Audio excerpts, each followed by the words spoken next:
will now come to order. This is the May 28th, 2013 meeting of the Town of Fairfield Town Plan and Zoning Commission. The first item, we're going to go into executive session. Commissioner Jacobs, I believe, has a motion. Yes, actually two. First motion, to amend the agenda tonight to add a planning discussion at the end of the meeting. Thanks. There's been a motion by Commissioner Jacobs to add to our agenda a planning discussion. That'll be after public hearing. We'll go back into executive session for that. Is there a second? I'll second. Any discussion? Hearing none, all in favor of amending the agenda to include a planning discussion signify by saying aye. Aye. Opposed, abstentions. The agenda is so amended. You have another motion? Yes, to amend the agenda to add a motion to revoke outdoor dining previously granted to Irish Hound LLC. There's been a motion by Commissioner Jacobs to amend the agenda to add an item to revoke the outdoor dining previously granted to Irish Hound LLC. Is there a second? I'll second that one. Is there any discussion? Hearing none, all in favor of amending the agenda to add a motion to revoke the outdoor dining previously granted to Irish Hound LLC signify by saying aye. Aye. Opposed, abstentions, carries unanimously. That was Commissioner Barrett and Commissioner Jacobs moved both of them. Next item are the meeting minutes of May 14th, 2013. Is there a motion for approval? Motion to approve. Thank you. Commissioner Wagner's moved to approve. Is there a second? Second. Thank you. Commissioner Jacobson is seconded. Are there any additions, deletions, or corrections? I think Commissioner Wagner had one first, Commissioner Sutter. I believe he spoke to me about it. On page 3, item number 5, it's the explanation of reasons for denial of the regulation amendment. I believe that it should read, the proposed amendments would permit a level of development that would increase, insert, and cause undue traffic congestion. Thank you, Commissioner Wagner. I think that'd be appropriate. Are there any other additions, deletions, or corrections? Commissioner Sutter. On page 4, Yes. under 55 Miller Street, I believe a third paragraph or third reason should be inserted. I believe we all agree that the sign did not contain the street number of the applicant's business as required by regulations. Thank you, Commissioner Sutter. That's a good catch as well. I think we will do that. What was that? To add a 55 Miller Street on page 4, add a third reason for the denial, and that is that the sign did not contain the street address as required by regulations. Can I go back to the first, in which Yes. reason for denial are you referencing? The word and. This is number 5 on page 3, All right, that's all I needed. I got, you want to insert and cause. after increase, correct. Yes. Thank you. Are there any other additions, deletions, or corrections? Hearing none, all in favor of the minutes with those two changes signify by saying aye. Aye. Opposed, abstentions. Minutes are approved unanimously with those two changes. Next item, we have new application to recommend to public hearing, 620 Villa Avenue, special exception application of Mike Schulman for expansion of use for an existing car wash in a designed commercial district. Mr. Wentz? This is the former Villa Avenue Car Wash that this commission approved a facade renovation for. They did some additional exterior work there without our authorization, and they're now back before us to discuss that. Thank you. Is there a motion Motion. to Motion recommend a to public move hearing? public hearing. Thank you. Commissioner Wagner has moved this matter to public hearing. Commissioner Jacobs has seconded. Any discussion? Hearing none. All in favor of recommending to public hearing 620 Villa Avenue, special exception application of Mike Schulman for expansion of use for an existing car wash in a designed commercial district signify by saying aye. Aye. Opposed, abstentions. It will go unanimously to public hearing. Old business, we have 3 items. The first is 4670 Congress Street, special exception application of St. Timothy's Church for a 1-story addition in the AAA zone. Public hearing was May 14th, 2013. Present Leclerc, Barrett, Jacobs, Jacobson, Kennelly, Suter, Wagner, Neely, and Parker. Mr. Devanshi. Yep. Just to refresh your memory, what was presented at the hearing, as the chairman just mentioned, St. Timothy's Church is making an application for an approval of a 670 square foot 1-story addition to the existing church building.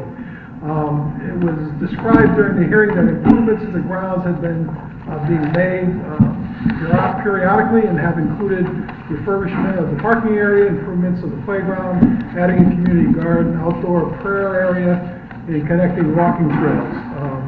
Interior work also was done, which included restoration of interior and exterior woodwork, new energy-efficient windows, and heating and cooling systems, and a new kitchen.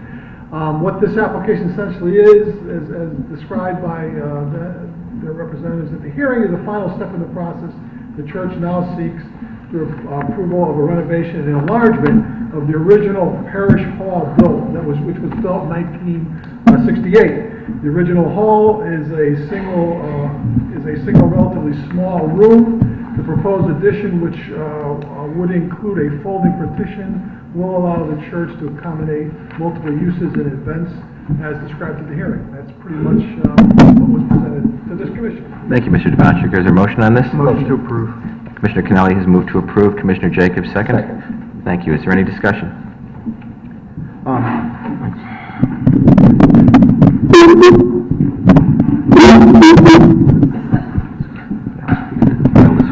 Yeah, really. Thanks. It's a good design. It's not intrusive. We've seen fit in the past to approve designs that improve the ability of houses of worship to better serve their parishioners. I think of the St. Pius, which was a much larger project. Turned out quite well. To me, all in all, it's a sensible and reasonable request, and supporting it. Thank you, Commissioner Kennelly. Commissioner Jacobs? They have much more than the needed amount of land, so they would have no coverage problems. There doesn't seem to be any reason at all to deny it. Had many improvements all around the facility, and I think this would be another good addition to that facility. Thank you, Commissioner Jacobs. Is there any further discussion from any member of the commission? It's quite a nice site. I went up there and I spent some time up there, how they've put in that meditation area, that little outdoor church, if you will, chapel with the logs, and how they've now made the trails connect into the Audubon. And as they indicated, open to the public. So one could park up there and head into the Audubon from that direction and explore parts that are quite a walk in if you came in from the main lot to the entrance. So I think this is a good, it does meet the criteria of the special exception guidelines that we have. Any further discussion? Hearing none, all in favor of 4670 Congress Street special exception application of St. Timothy's Church for a one-story addition AAA zone, signify by saying aye. Aye. Opposed? Abstentions? Carries unanimously. Next item, 2428 Eastern Turnpike, special exception application of Cambridge Manor Realty LLC for additions and alterations to an existing convalescent facility in an R3 zone. Public hearing May 14th, 2013. Expiration date July 18th, 2013. Present Commissioners Leclerc, Barrett, Jacobs, Jacobson, Kennelly, Suter, Wagner, Neely, and Parker. Mr. Devanchik. Yes, again, as the chairman mentioned, Cambridge Manor plans include provision to construct 9 new residential rooms within the existing building in order to create an additional single residence rooms with ADA compliant bathrooms.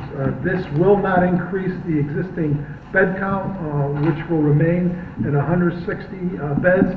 As was mentioned at the hearing, the number of beds is regulated through state requirements, and therefore they are maxed out now at the 160, and they will maintain the 160. It is also planned to renovate all existing rooms with new finishes. Cambridge will also undertake an upgrade of wall finishes in the hallways and common areas and redesign the entrance to the building with a new automatic entrance doors and finish.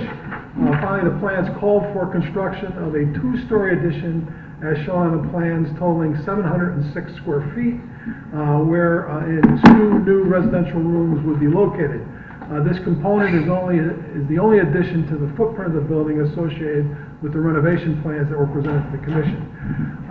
As described at the hearing on December 13, 2012, the Conservation departments approved the certification of wetland conformance for the work on March 7th, 2013. It was explained to the Commission that the Zoning Board of Appeals, after a public hearing, granted variances of Section 5.2.5 of the zoning regulations in order to allow for a minimal increase in lot coverage and total floor area ratio to facilitate the contemplated small addition, that 706 square foot addition. That, Mr. Chairman, was essentially what was presented to the Commission at the hearing. Thank you, Mr. Tomacic. Is there a motion on this item? Move to approve. Thank you. Commissioner Jacobson has moved to approve. Commissioner Suter has seconded. Any discussion? Commissioner Jacobson. I have visited Cambridge Manor many times for different reasons. It's a wonderful facility, and definitely the market wants more private rooms. I mean, I think this will serve a really good purpose, so I will support this. Thank you, Commissioner Jacobson. Commissioner Suter? Yeah, I would just add that I think it's a very modest and reasonable proposal, which, as Commissioner Jacobson indicated, is an intelligent way of responding to current changes in the market for this kind of service. So I think we should approve it. Thank you. Any further discussion by any member of the Commission?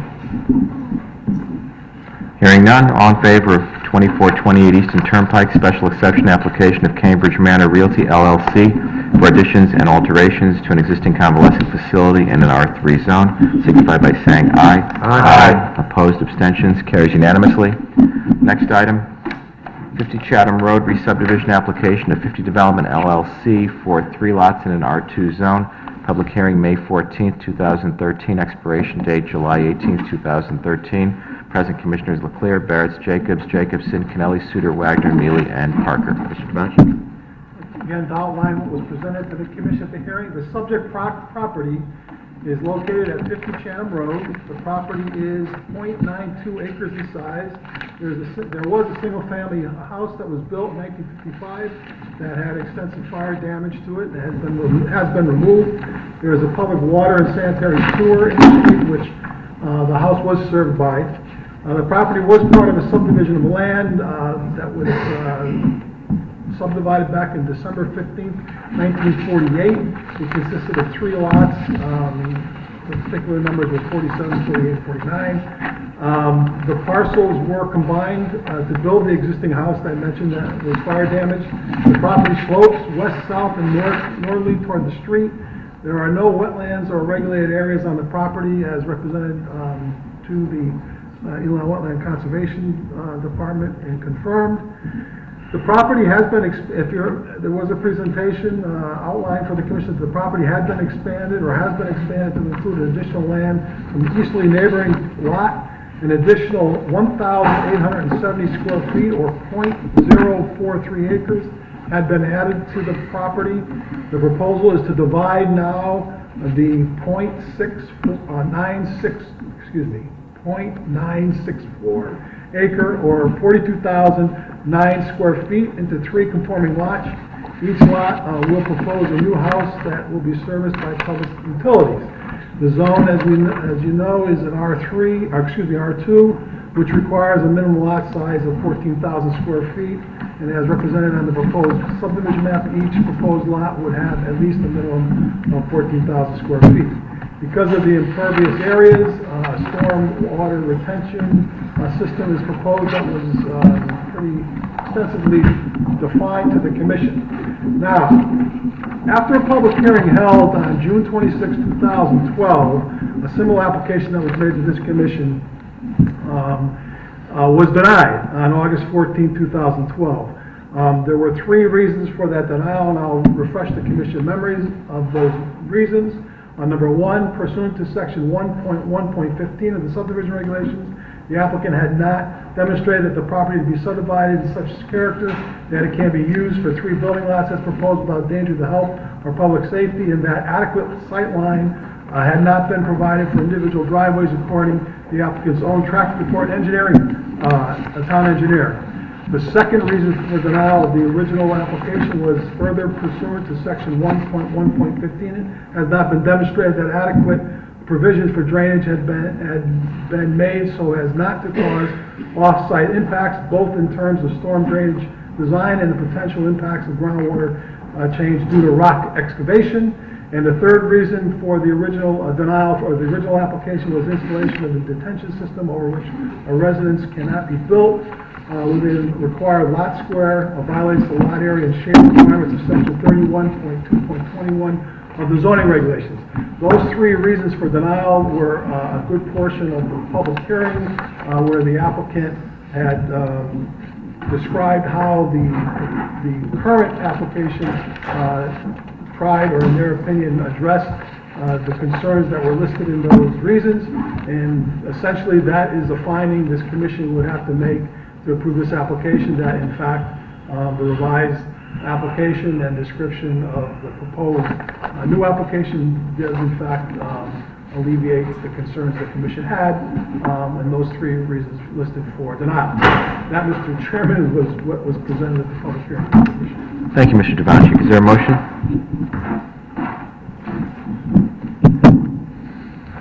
I'll move to approve for discussion. Thank you. Commissioner Wagner has moved to approve for discussion. Is there a second? I'll second. Thank you. Commissioner Barrett has seconded. Any discussion? Commissioner Wagner? Sure.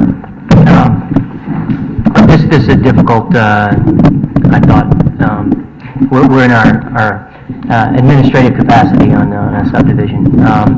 The applicant came back to us with a revised plan. Sightlines were, I think, relatively clearly disposed, although there was some question about that, the calculations. That was clarified on the record. One of the major significant changes here for me was that upon reinspection, the applicant has committed to us that there would be no blasting done at this site. The blasting was of critical concern to neighbors, as well as certain members of the commission, because of the rock ledge being shifted in such a way that drainage would become a problem for the neighbors. Given that, and given the drainage plan that was presented by the applicant, I think that those concerns have been ameliorated. And I do think that the concerns that were raised for denial have been modified and corrected on this application. The applicant has a right to subdivide their property and build, and we have to treat this in accordance with our regulations, and I think that the application on its face complies with our regulations. Those would be my comments from the hearing. Thank you, Commissioner Wagner. Commissioner Barrett? Yeah, some of the information that was presented, I didn't think was, relevant from either side. The title or what the property might have looked like pre-subdivision doesn't really matter. Obviously, they had to go purchase a parcel of land to achieve the 14,000 square foot, so that really carried no relevance with me. Neither did the discussion of architecture, whether something is cookie cut or not, or whether it's in character or not. I'm not aware of any legal standard where, that governs that we can tell what the houses need to look like or that they can't look alike. I mean, basically, this is a subdivision of land, so that discussion was irrelevant to me. As I look at the reasons for denial last time, going bottom to top, they did change the plan so that the stormwater retention systems are now outside the square. We have a report that the drainage design will be, the post-development flows will be less than the current flows. That's stated by the applicant and the town engineer, and they said there'll be no blasting. So I don't know if we condition approval on that, but no blasting. As far as the sight lines go, I know, the town engineer evidently looked at it and made some comments on it. I still have some concerns. I need the help of the commissioners. I don't know that the concerns are enough to deny it. It's nothing to do with traffic volumes, or generated, have nothing to do with it, not significant. Our concern here is whether the driveways are safe. We have a right to determine that, and that's what we need to determine. So we're given a table, an updated table of stopping site distance analysis. which compares it at 25 miles an hour, which is a posted speed limit of 150 miles per hour. Now, I questioned the date, 155 feet, I'm sorry, is what is required. And it demonstrates how, looking left and right, it meets that from the 3 lots, and one of them's at 155 and one of them's at 160. Those would be maybe the relevant ones. It says the posted speed limit is 25 miles per hour. I questioned the applicant on the date, because we heard this on May 14th. I said, obviously, it couldn't have been a Tuesday. He says, well, and his response was, well, it was some weekday last year. He said it was clearly before the last application. I said, so you didn't do any new field observations? He says, no, we did not. We used our original measurements of May 2012, done by Frederick B. Clark and Associates. And the profiles, this was his word, I don't know, were done in the last month by the Huntington based on moving the driveway. Somebody says, well, how did it, I think it was Mr. Suter asked, how did it come out to 155? And he said, well, we reverse engineered it to 155. So that was kind of answered. But then I thought it was, this new thing, I think Mr. Wagner asked this question. It says here, the analysis based on the actual recorded 85th percentile speed of 22 miles an hour. Right. But that's not what the table says. The table has 25 miles an hour. It doesn't have the recorded speed plus the gradient of 10%. One of the neighbors, Mr. Deck, I believe, handed out state DOT document. I have this document. I mean, I can vouch for having seen these numbers before on many applications. My point is, we're not clear whether it's 150, whether it really meets it at a 10% grade. There's not evidence before it. And if it's I tell you, if it's 154 or 153 or 152 or anything other than 155, we can't approve it. That's a quantitative measure. That's all we have here. There's nothing subjective. It's not whether we like it or not. It's not whether it's in character or not. If it doesn't provide an adequate sightline by an objective standard, we don't approve it. You've got a subdivision that's 9 feet over 9 square feet. That's pretty small. That's like 3 foot by 3 foot. It's more than a table over for 3 lots. So I'd say it's not clear to me that it meets the sightlines. Maybe it does. Say, with the evidence before, we don't know. Another thing that I'll point out, and perhaps I shouldn't, because I recall the sightline last time was 135 miles an hour, and I remember that number. 35 feet. Right. And Mr. Galante said, yeah, that's right, that's exactly right. Because I remember that number. What was astounding in the last traffic report was that it was 135, and it said right in the traffic report, does not meet the requirements. I've never seen a traffic report that actually said in that by the traffic engineer does not meet the requirements. They'd find out some other way of saying that, but it did. So it was so I remember that number. I also remember that the average speed observed last year was 23, not 22. So if they didn't do another field observation, I don't know how the average speed changed within the year from 23 to 23. So I just have questions on whether it truly meets it, and that's what I'm uncomfortable with it. On the flip side, it meets all the other requirements. So it's really just a question of the driveway. Thank you, Commissioner Barrett. Mr. Suter? Yeah, I share some of Commissioner Barrett's concerns. I've actually driven that road from the bottom of the hill up the top and past the property, and you can reach 22 miles an hour coming up the hill, or 23. But it's a close question because different drivers will drive it at different speeds, and there's no way to be sure exactly what the speeds are. I do credit the applicant with moving the driveway a significant number of feet. It certainly improves the sight line and makes it a safer driveway. But whether it's, meets all of our requirements, I still don't know. And I think it's a close question. So. Thank you, Commissioner Suter. Mr. Cannelli? As Commissioner Wagner rightly points out, our hands to some extent are tied when we act in our administrative capacity. We really are limited. This isn't where we have the ability, when we make new law or we approve things that are done in our legislative capacity. That said, I do share some of the same concerns raised by the Vice Chairman. There did seem to be a great deal of back and forth between him and some of the other commissioners related to what was the same and what was different from the original measurements in 2012.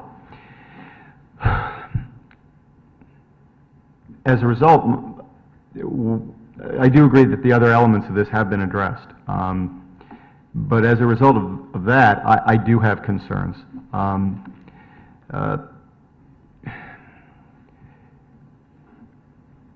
What we are responsible for is to ensure that this is an absolutely safe site. It doesn't have any other, there are no other issues off the site, but the question is are the individuals who are going to live in these homes, who would occupy this space, do so in a manner that is safe?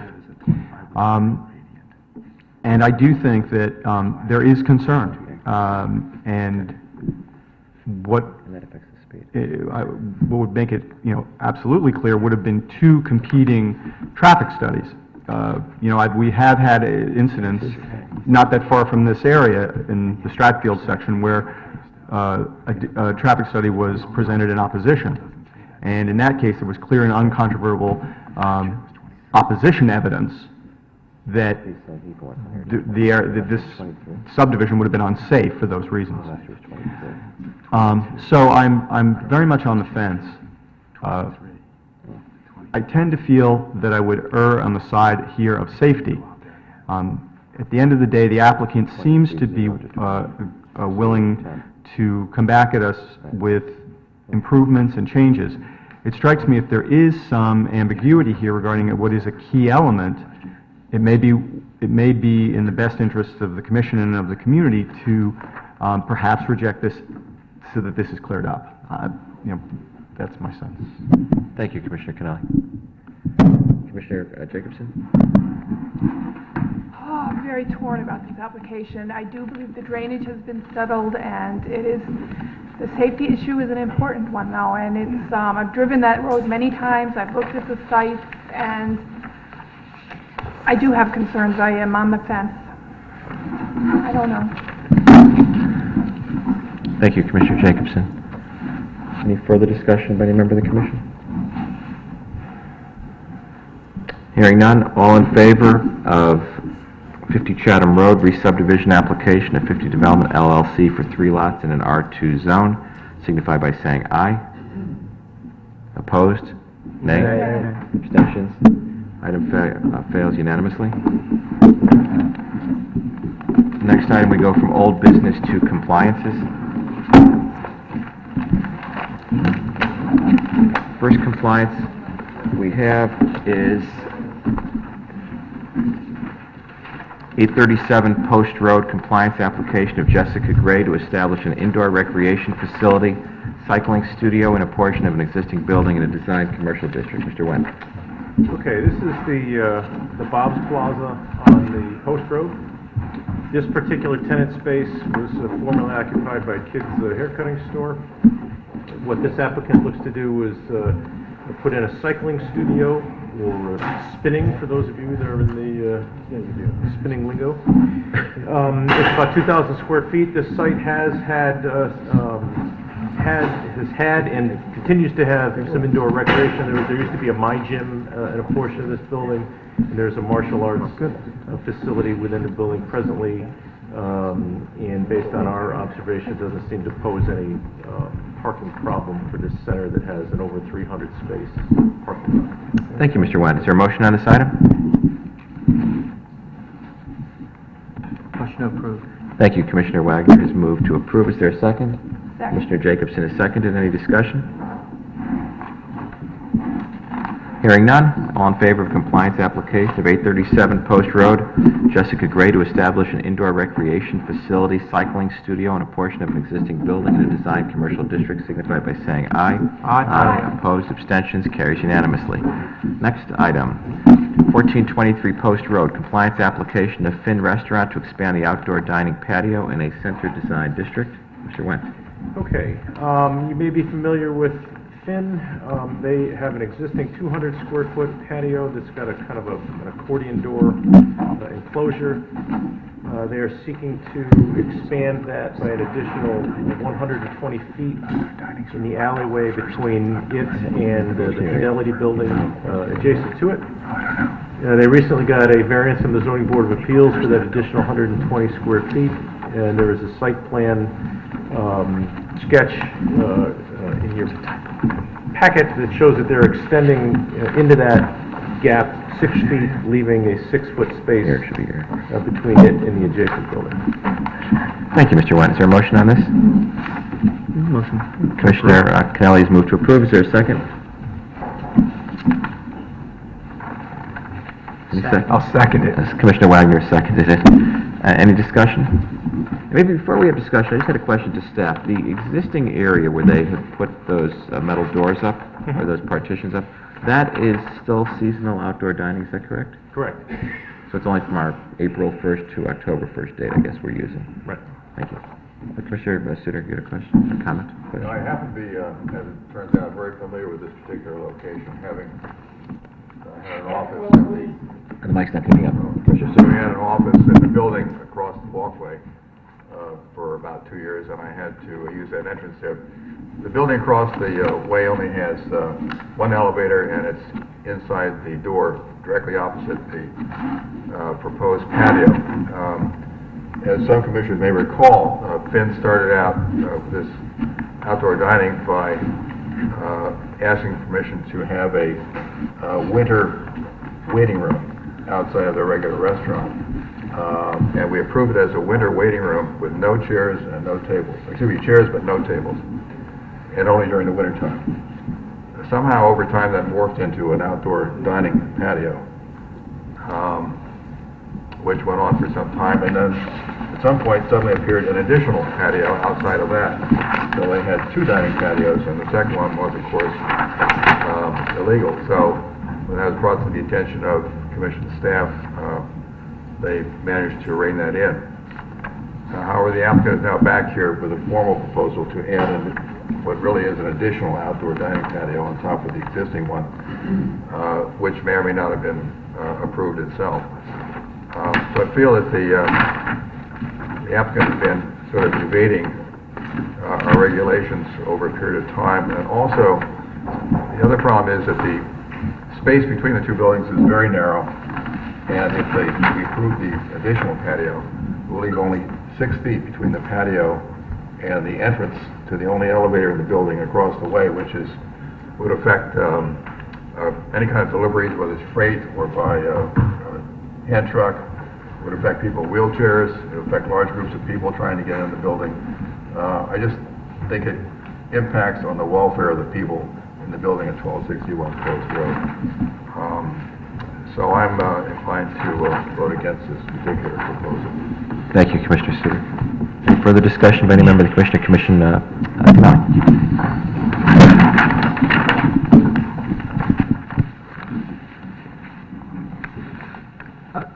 To some extent, I do think that, we have to be concerned and cognizant about the past behavior of any applicant, and do they respect what we ask them to do, and that's a great concern. That said, I would say there is sort of an opposite argument. 6 feet for a wheelchair would appear reasonable, 6 feet even for a group of folks all fitting into that elevator. The flip side of what I would say would be the value of having some people there is you create an environment where there are eyes, where there are people. Just as folks sitting in outdoor dining tends to have an effect of traffic calming because, again, people are visible to drivers, it strikes me that just having an area that otherwise isn't going to have a lot of people around, where the elevator is, where vulnerable individuals may need to enter a building, just makes it a little bit safer. I'm hardly saying that the streets of the Post Road are any great crime scene, but my point is there is an opposite tack one can take. That being that there is a little bit of value in having people in that space for those who may want to use the elevator in the building across the way. One of the reasons I'm supportive of outdoor dining is because, thanks to the work of this commission, we now have a good deal of reasonable control. We do an annual recertification. We have what I would describe as a thoughtful but also aggressive look at how this kind of dining is implemented and whether or not our rules are being followed. But I would say that Finn is seeking this space because it's trying to address a need, and I think when we put our planning hats on to some extent, there is some value in seeing if it's possible to give something like this a chance to work. There's no doubt, and I can understand my fellow commissioners not being pleased with past behavior and as a result being uncomfortable with this. But again, I tend, as you well know, to err on the side of giving these kinds of dining opportunities a chance simply because if the ownership believes there is the market for it and it helps that restaurant sustain itself downtown, and it may have some small ancillary benefit of putting some more people in an area near where there's an elevator, well, a few more eyes and all the rest, that at least is enough for me to consider it. But on the other hand, if I hear a lot of negativity here, I won't go to the mat. I'm just saying that to me, I would at least like to give them a year. And if it does turn out to be an impediment to pedestrian traffic, certainly Commissioner Suter is far more familiar with this location than I am. I've only been through there once or twice. Then we could certainly curtail it. These certifications are year to year, and they can apply for that space. But if it's clear that it isn't working, or if in some other way that we feel it has not met those needs, or those requirements we want it to, or it has indeed been a problem, and we could pull back on it. But I just think always erring on the side within reason of trying to encourage business development, encourage energy, encourage people who may look at Finn and say, wow, it's so tiny, well, can I get a table here? There's a little more space and all. So anyway, I'll leave it at that. Thank you, Commissioner Clay. One thought, if I may, Mr. Jacobs, first is, I was in favor of this until Commissioner Suter enlightened us a little on the access, the elevator access to the building. One way we maybe could look at this is to approve it with a condition, the condition being that the Fairfield Fire Marshal's office sign off on this, and that gives us the protection that there's no life safety or fire issues. And if they go there and determine that this causes an unsafe ingress or egress for either the fire department or an evacuation of that building, God forbid there's a fire and everyone comes out that way. I don't know where the stairways lead to. This way it gives us the protection that if the fire department says it's fine, there's enough room, then that, we've protected the public, and maybe that's something to think about. I welcome that. I think it's a possible solution, but you have to remember, they're asking for a second outdoor dining patio. I don't think that we should give a second patio to any restaurant. So. Commissioner Jacobs, and then Commissioner Wagner. I just look at this as how, the history here. They had outdoor dining. They decided that they didn't want it anymore and they wanted to enclose it. We didn't tell them to enclose it. They came to us and asked. They were enclosed, now they want more.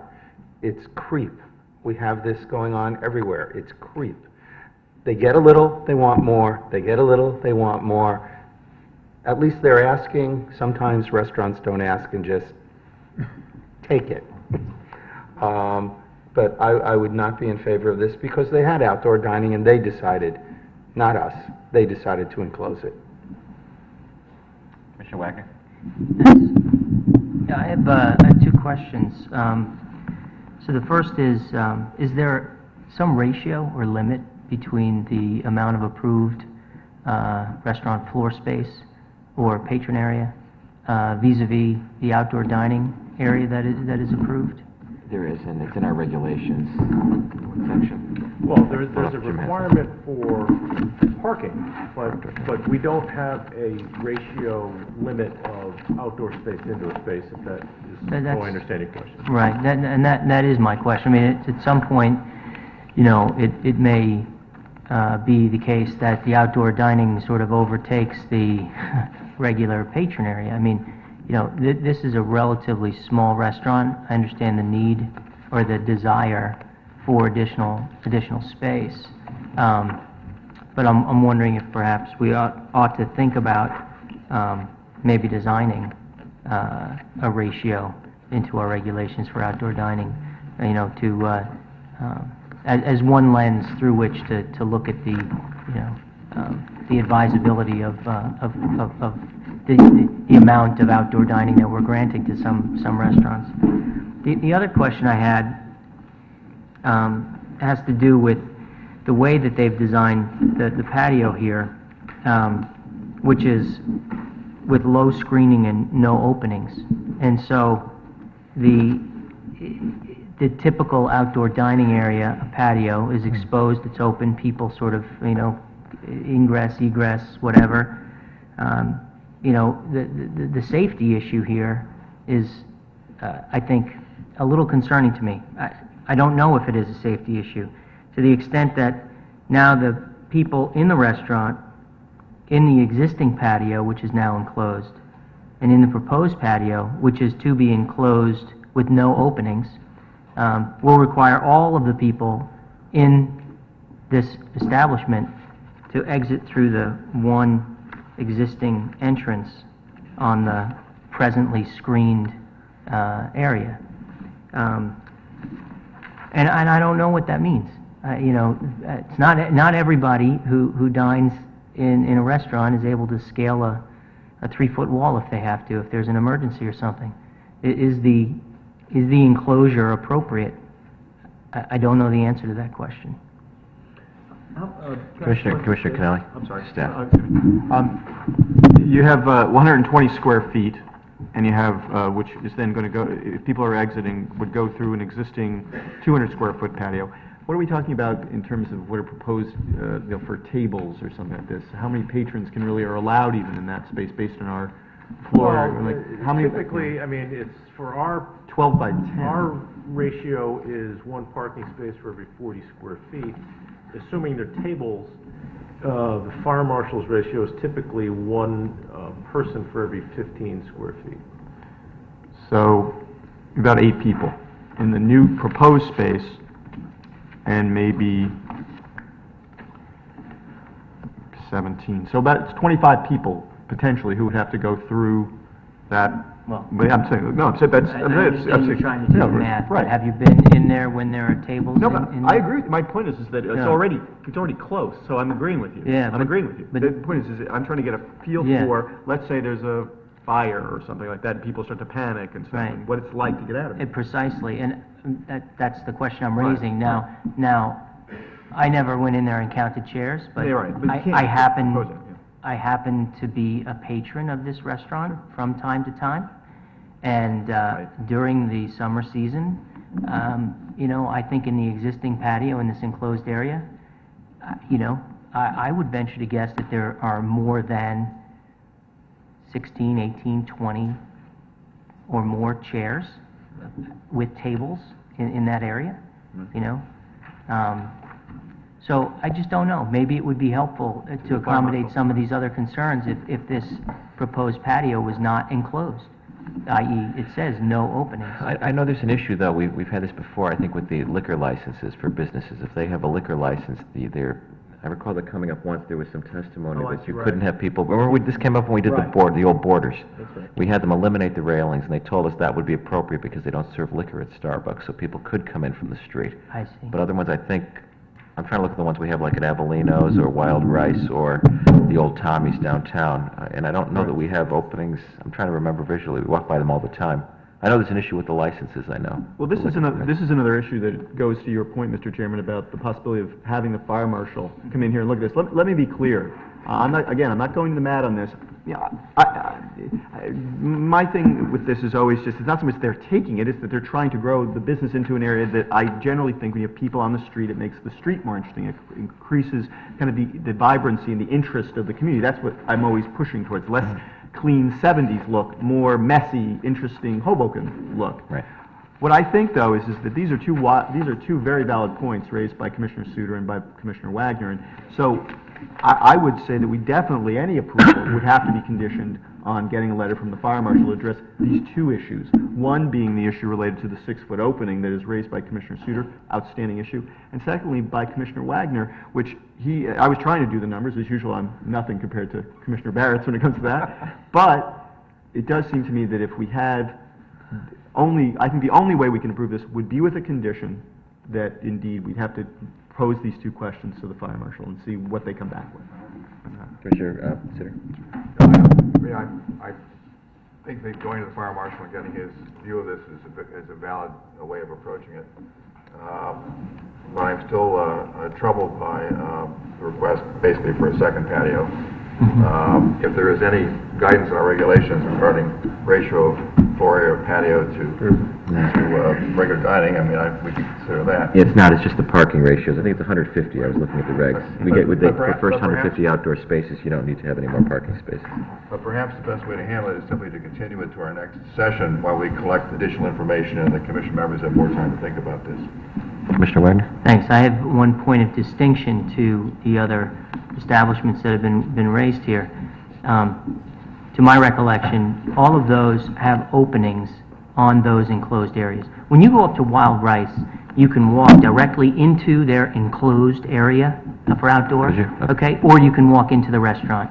If you want to be seated there, you walk in, the hostess see. comes back Right. out and Right. and seats you. Right. If you go to any of the Molto, I mean, there is an opening to the street from the outdoor dining And area. there's nothing here. Okay? Right. Does Molto have one? Molto has one from the outside? I thought you had to go from the inside. So if you're walking along the street, you can walk into the designated area for these restaurants, even though there is the screening, if you, whatever it's called, that surrounds it, to sort of designate that area for the restaurant. So that's the difference that I'm seeing here, is that the patrons here, even though it's an outdoor dining area, still, the only ingress and egress to this is through the indoor existing entrance. All right, well, here's the thing. It is unusual in that regard, and I do think that Commissioner Wagner's concerns are reasonable, and we always want to err on the side of safety.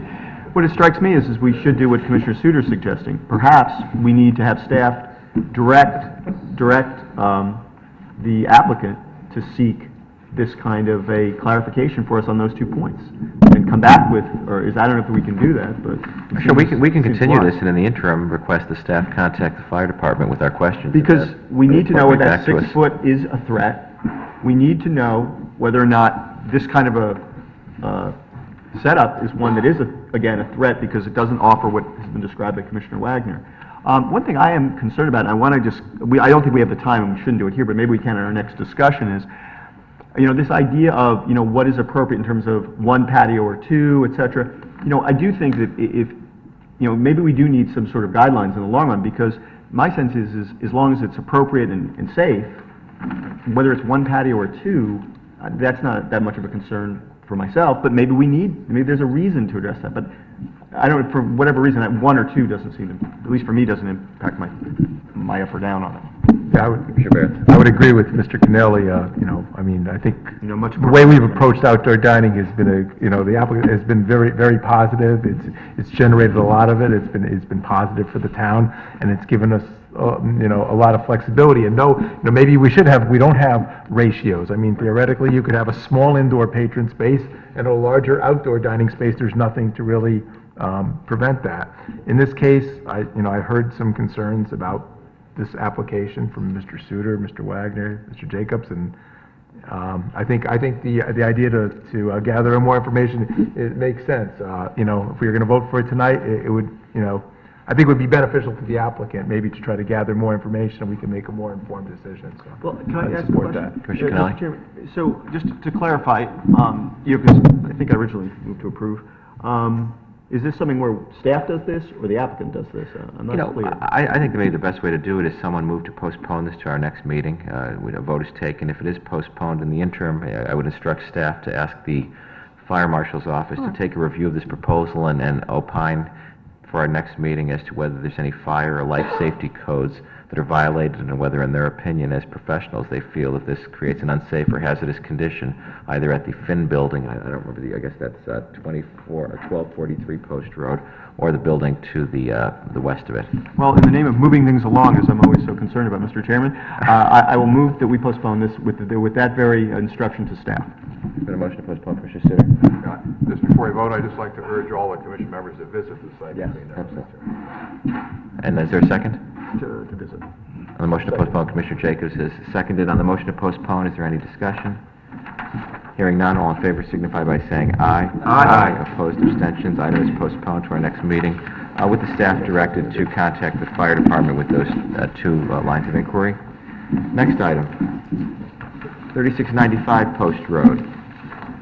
Compliance application of Ray McClelland to modify a sign plan in a design commercial district. Okay. This is basically, Mary Ann Rowayton Bank has taken over the Patriot Bank at this plaza. They're looking to replace 2 wall signs, which were channel letter signs for Patriot Bank, and they're looking to do aluminum routed cabinet with aluminum routed push-through letters, with only the letters illuminating. So there will be some dimensional letters, but just on a two-colored background. Thank you, Mr. Went. Mr. Went, is there a motion?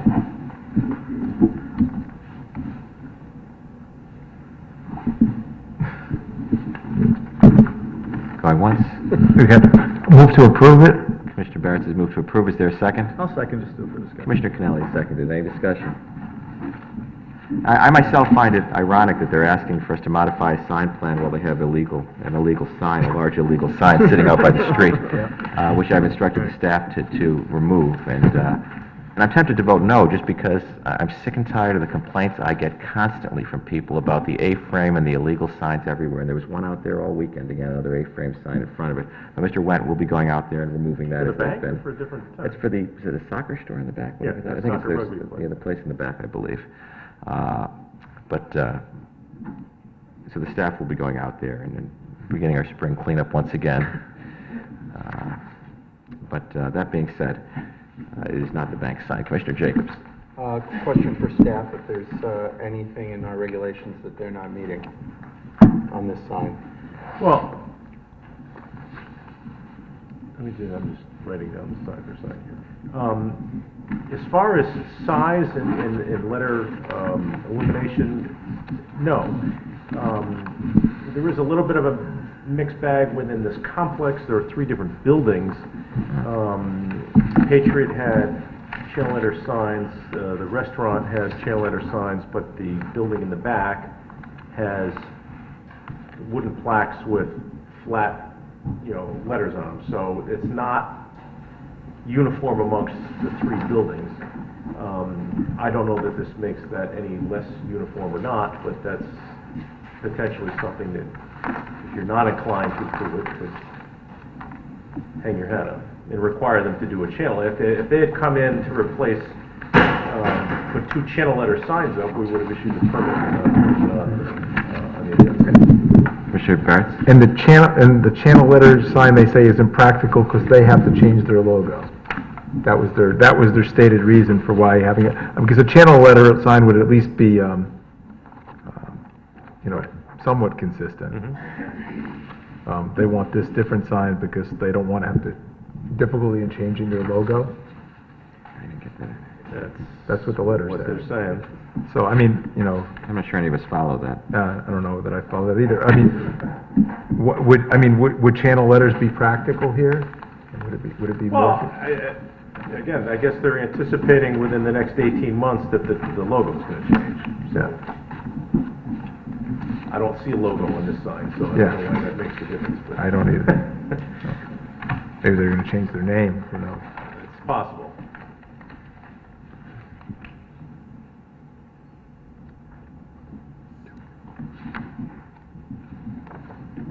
I don't know, but as Mr. Jacob, it meets our standards for size and letter. It does. Okay. Actually, maybe the personal training sign, not the rugby sign. One of those back businesses Yep. has the illegal sign. Is there any further discussion by any member of the commission? Hearing none, all in favor of application of 3695, compliance application of Ray McClellan to modify a sign plan in the design commercial district, signify by saying aye. Aye? Opposed? Nay.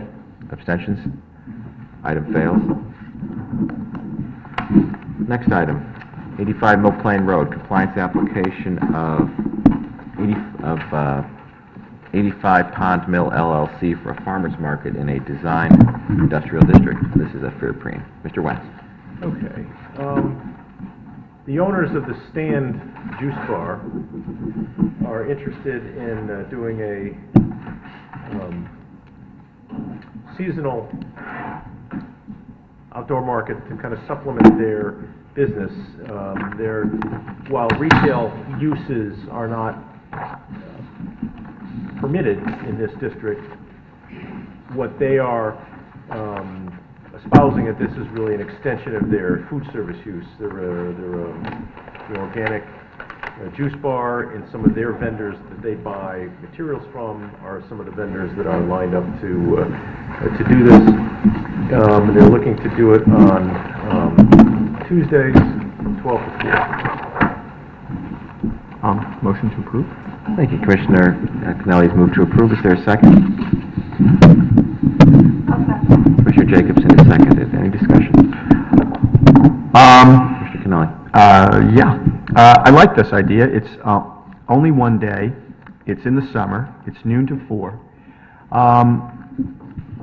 The very concerns over time we may all feel about this parking lot, which is it's got harried moms dropping kids off at all sorts of activities, or tired moms going, or dads going to go to different activities they engage in here at the Sportsplex, and that as a result already the parking lot can be, can be a troublesome thing when you get out of your car. I'm noticing it now, where you're walking to the buildings and people really don't have a clear idea of where to go and all.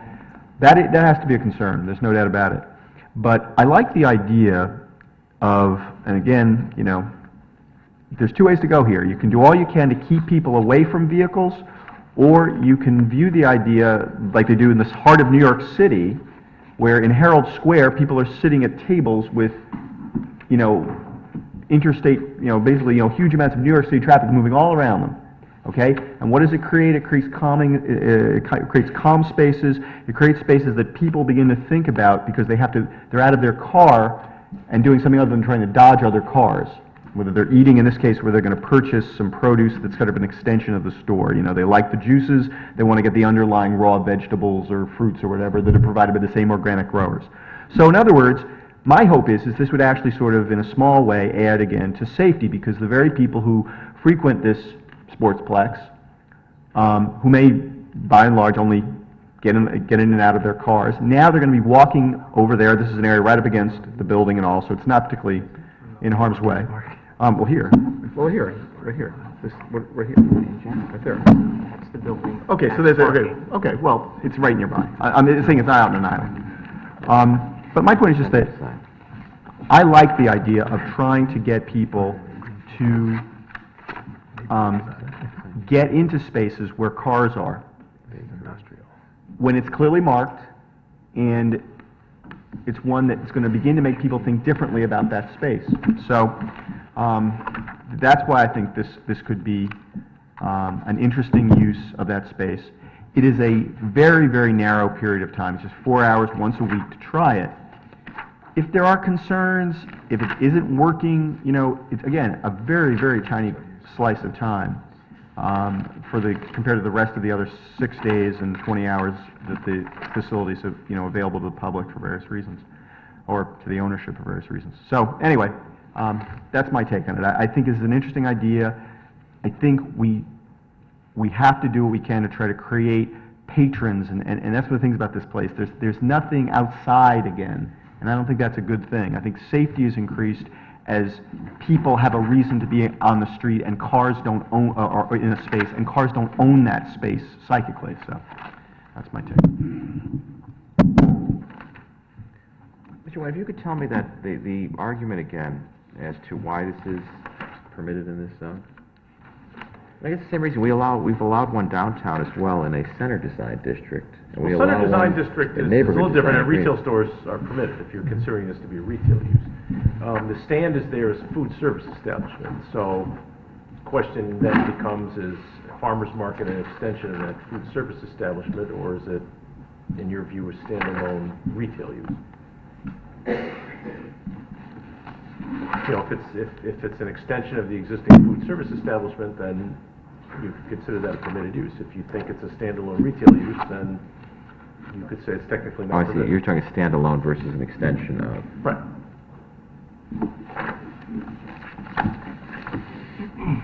Yeah, Commissioner Thanks. Wagner. So I think that as a concept, this is a really great idea.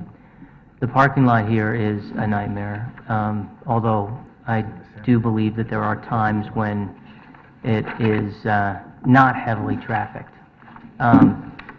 So, I echo many sentiments that Commissioner Kennelly has expressed, although I have a lot of questions. I don't believe that the proposal that has been put forth has enough detail for us to give it full consideration. The parking area, which is adjacent to the building, has 3, 4, 5, 6 spaces that are at an angle. It's not clear to me whether the proposed market is going to be identified in some way with some signage or, an area being sort of denoted that, this is the market now, right?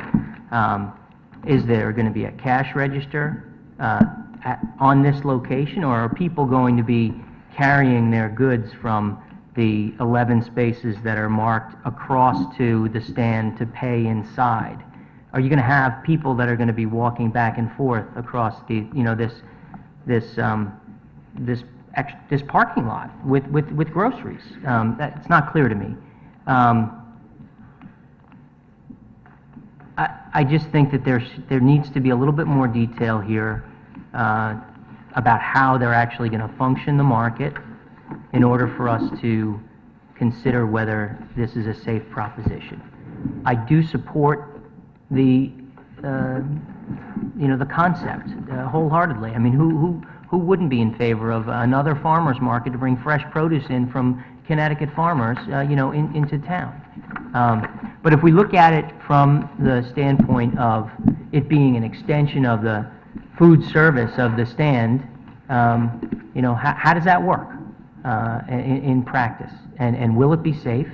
And so I have questions that I don't see answers to yet. Thank you, Commissioner Jacobs. I agree with a lot of that. I think the parking lot is a disaster. I am, though, a major fan of farmers market if they are real farmers markets. What I hate are the farmers markets that are little foo-foo farmers markets. I like farmers with vegetables, not prepackaged stuff. That being said, my other concern would be the time of the year. They're saying, Jim was saying, Mr. Kennelly was saying summer. If they're going by our normal outdoor dining regulations for what is a seasonal, that's a lot more than summer.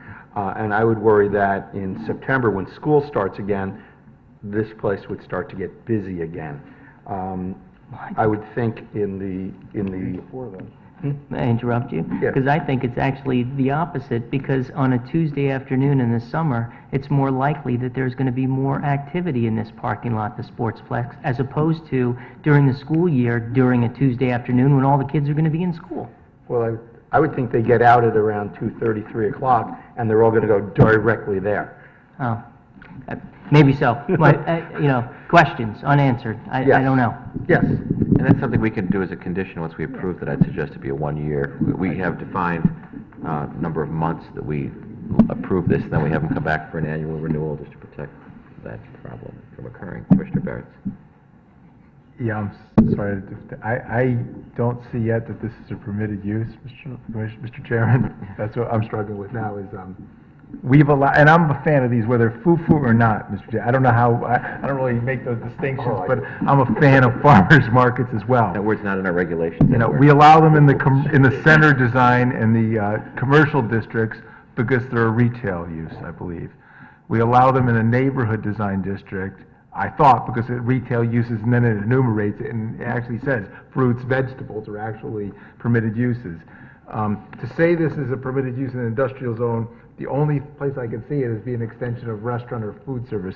I'm not sure that that's why we permitted it in the other one. I mean, is a farmer's market a restaurant or food service, or is it more like groceries, which is retail? Mm-hmm. I think it's retail. So I'm not sure, not that we don't want it, I'm not sure our regulations Right. permit it. That's all I'm saying. I share the concerns about the parking lot that Mr. Wagner has as well on this particular thing, even wanting to have it, and thinking it's a good use. It could be a little, another thing to for people to navigate through, and Right. it Commissioner- concerns me. Commissioner Barrett is right. We may need an amendment to our regulations, because if we're going to adopt this argument that since that restaurant, that store, Stand. the stand sells produce that you can buy it at retail outside, one can argue that since I go climbing at Carabiners and I rent shoes from them, I should be able to go into the store next door or go out in the parking lot and buy sneakers or climbing shoes from them. Or since I drive my car to the health club, I should be able to buy a used car in the parking lot. I mean, you know, where are you going to, everything is ancillary to something else. Yeah, So sneakers but- are just as ancillary well, to okay. climbing as honey is, and teas that they're going to be selling are to this business. And our regs clearly say you can't buy things at retail in this zone. So what are we going to, how do we answer that question of Well- Commissioner Barrett's? Well, for a couple of things. I would say it does, to me, well, first off, you know, I'm like, who here is the Republican? No, I'm saying like, no, like I'm saying in the sense of like, I'm like, come on, pro-business. You guys are like, well, hold on, there's regulations. No, it's just funny. I feel like, but I will fight for this because here's the thing. I would say to you that it's clear that the juice stand caters to a certain kind of audience. And that audience, or that clientele, is one that appreciates this kind of local organic produce. Now, first to start with what Richard mentioned, this idea of, you know, are they fufu? No, these are, you know, from Lyme and Westport and from East Lyme and from Canterbury and from other parts of the state. So these are not going to be national, you know, packagers of stuff that shows up. So I think that issue, that fufu issue, is dealt with. But to the concern raised by Commissioner Barrett, which I absolutely do understand and appreciate, I would say that you know, when one is a patron of the juice bar, one is interested in what goes into the juice bar. So it's a little different. If I go into a bike store to buy a bike, that's one thing. I might not want a trainer or something because it's not directly involved. But here, the very elements of the juice are what they're looking to get. They're basically looking to get to the vegetables and to the fruits. They want to offer, I should say, the juice bar wants to offer to their clientele the raw of what they turn into juice. You know what I'm saying? They just want to do it outside. I mean, in theory, they could put this stuff inside, right? I would think if they're selling juice, they could also sell cucumbers. They could also sell kiwi, couldn't they? I mean, I would think. I mean, right?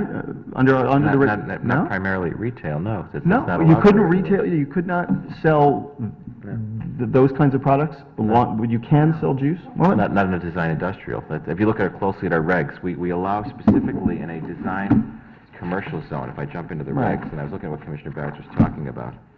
If I jump into section, get up here, my design districts, design business districts. If I go to center design district, one item that you specifically can sell is, where's it here, center design district?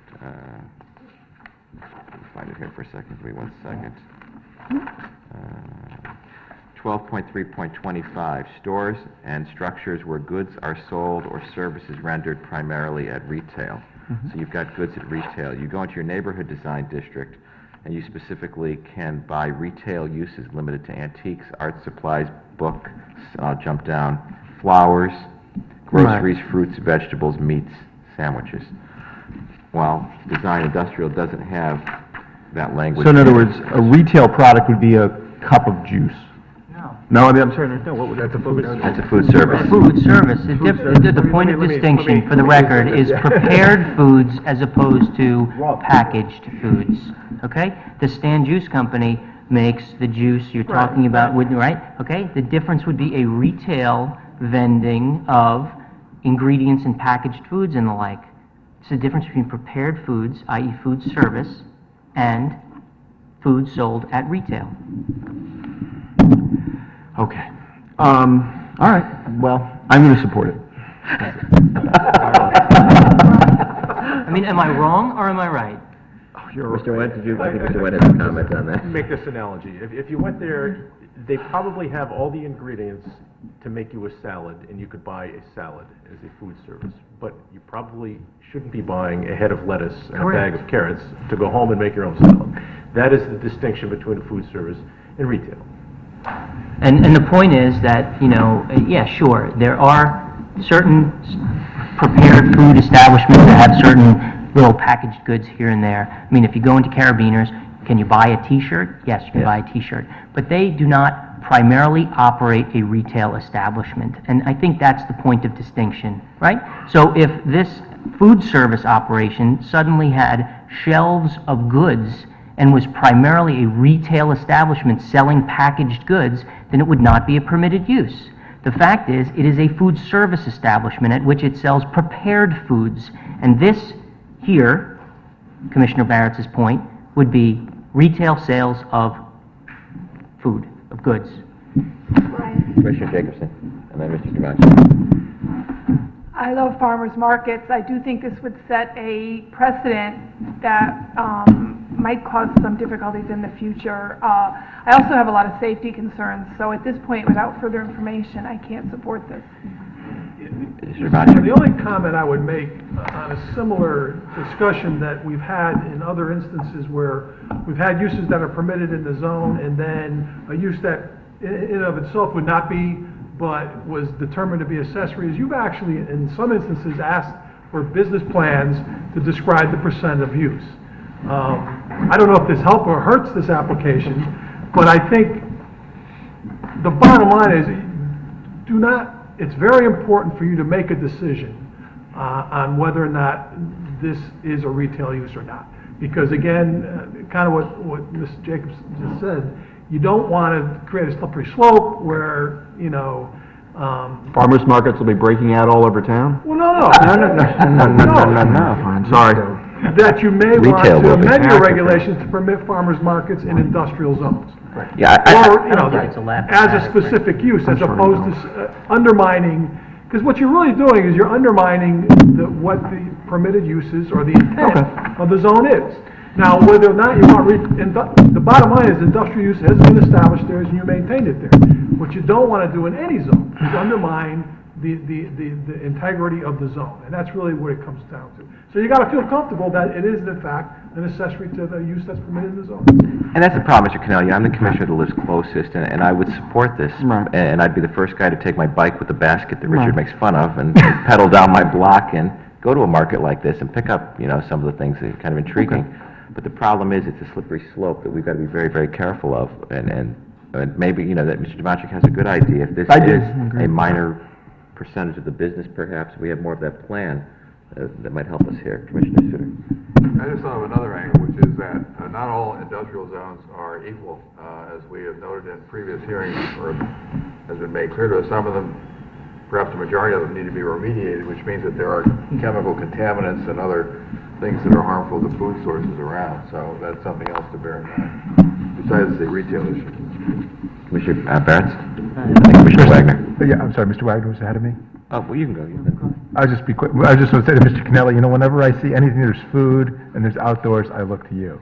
Whether it be a farmer's market or outdoor dining, because you've been a champion of that. I think that's positive. It's not, and I think that's great. And I actually wanted to support this. And the concerns that were raised just now, I wasn't even thinking of those concerns that Mr. Wagner and Mr. Jacobs raised. I was thinking, great, a farmer's market. My concern with this is just over what Mr. Devanchik and some others says, just that if it is retail, it's really not permitted, and we've been very specific. I don't know if you remember in the neighborhood design, there was art supplies, and somebody wanted to put an art studio. We wouldn't let them. We said, we can't get into the thing where if something's explicit in our regulations, we can't say, well, it's kind of like that. So I'm not comfortable. I think, maybe finding out if we can treat it as some sort of accessory or ancillary use to the other thing, then maybe. I'd be inclined to support it because I like the idea, Mr. Cannelli, if that makes sense. I completely agree. Yeah, but I'm just concerned about the use and a little bit about the traffic flow there. Commissioner Wagner. Thanks. Yeah, I would just like to reiterate that, I support this concept, and I'd love to see the applicant come back, maybe even under a special exception request or something like that, which maybe there's an alternative procedural vehicle that they can use. I just have questions about how it fits within our regulations and also the detail around the safety issues. Thank you. Commissioner Jacobs. Later today, we will be going into a planning session, and we might want to, at that point, discuss possibly changing our regulations to allow fruits and vegetables in an industrial zone. Oh, that's Non-foo-foo? non-foo-foo. Stuff with dirt on it that actually grew. Any further discussion of this item? Well, Commissioner Kennelly? yeah, okay. I agree with all those points. All I'm saying is if we can find some way to, constructively move forward, because it does sound, the sense is that there might be something good here. I think absolutely it makes sense to ask them to give us a more detailed plan of how things will lay out. You can't just have this, there's not enough there in terms of, how are people going to move, what's going to happen there. And secondly, I was joking before, but it is well said that the very protections, you're right, Commissioner Barretts, in things like the neighborhood design business district, which goes down to the last detail, often protect us from things we don't want. So you're quite correct.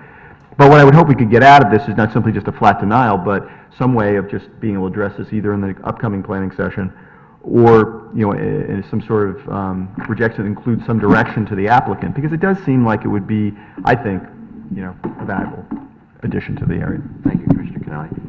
Any further discussion on this item? Hearing none, all in favor of the application, 85 Mill Plain Road, compliance application of 85 Pond Mill LLC for a farmer's market in the design industrial district, signify by saying aye. Opposed? Nay. Nay. Abstentions? Item fails unanimously. At this point, we're going to stand in brief recess to reconfigure the room for our public hearing. The Town of Fairfield Town Plan and Zoning Commission, May 28, 2013. We're now going to begin the public hearing portion of our meeting. We have five items on public hearing tonight. The first is 1410 South Pine Creek Road, request of Calvin Munson for a 100% release of a $4,985 bond pertaining to subdivision improvements in an R3 zone. Is there anyone here to present this application? Hearing none, is there any member of the public who wishes to comment on this application, 1410 South Pine Creek Road? Just for the members of the public that are here, I'll let you know how we go through this. There are 5 different items. I'll allow public comment after each of the items is called, and the applicant has a chance, should they choose to comment on the item. So if you're here on any of the items, just wait for your particular item to call, and we will have public comment on it. So is there any member of the public who wishes to comment on 1410 South Pine Creek Road? Hearing none, public hearing is closed on that item. Next item, 201 Fairmont Terrace, request of M&R Associates for a 100% release of a $23,390 bond pertaining to subdivision improvements in an A zone. Mr. Fitzpatrick. Mr. Chairman, members of the Commission, for the record, my name is Bill Fitzpatrick. I'm here on behalf of M&R Associates. They've completed the construction of the 2 houses on 201 Fairmount, sold the 2 houses. I believe all the subdivision improvements have been completed, and I believe the engineering department has confirmed they've been completed to their satisfaction. I request the bond be released in full. Thank you, Mr. Fitzpatrick. I noticed that the documents we received from Laura Pooley indicated she raised one issue with the tree warden, Mr. Flacco, who then responded April 18th to that in the affirmative that it was complete. Is there any member of the public who wishes to comment on this item? Hearing none, I'll now close the public hearing at 201 Fairmont Terrace. Next item, zoning regulation amendments, application of the Town Plan and Zone Commission to amend sections 2.12, 32.1, and 32.8 of the zoning regulations for floodplain management. Mr. Wendt, would you like to consider 3 and 4 together for public hearing purposes? What's your preference? I think it would be easier for me to keep them separate. We will then. Thank you. Mr. Wendt. Thank you, Mr. Chairman. My name is Jim Wendt. I'm your Assistant Planning Director. This first item, these 3 proposals are required as a result of mapping changes that FEMA has made to our flood insurance rate maps.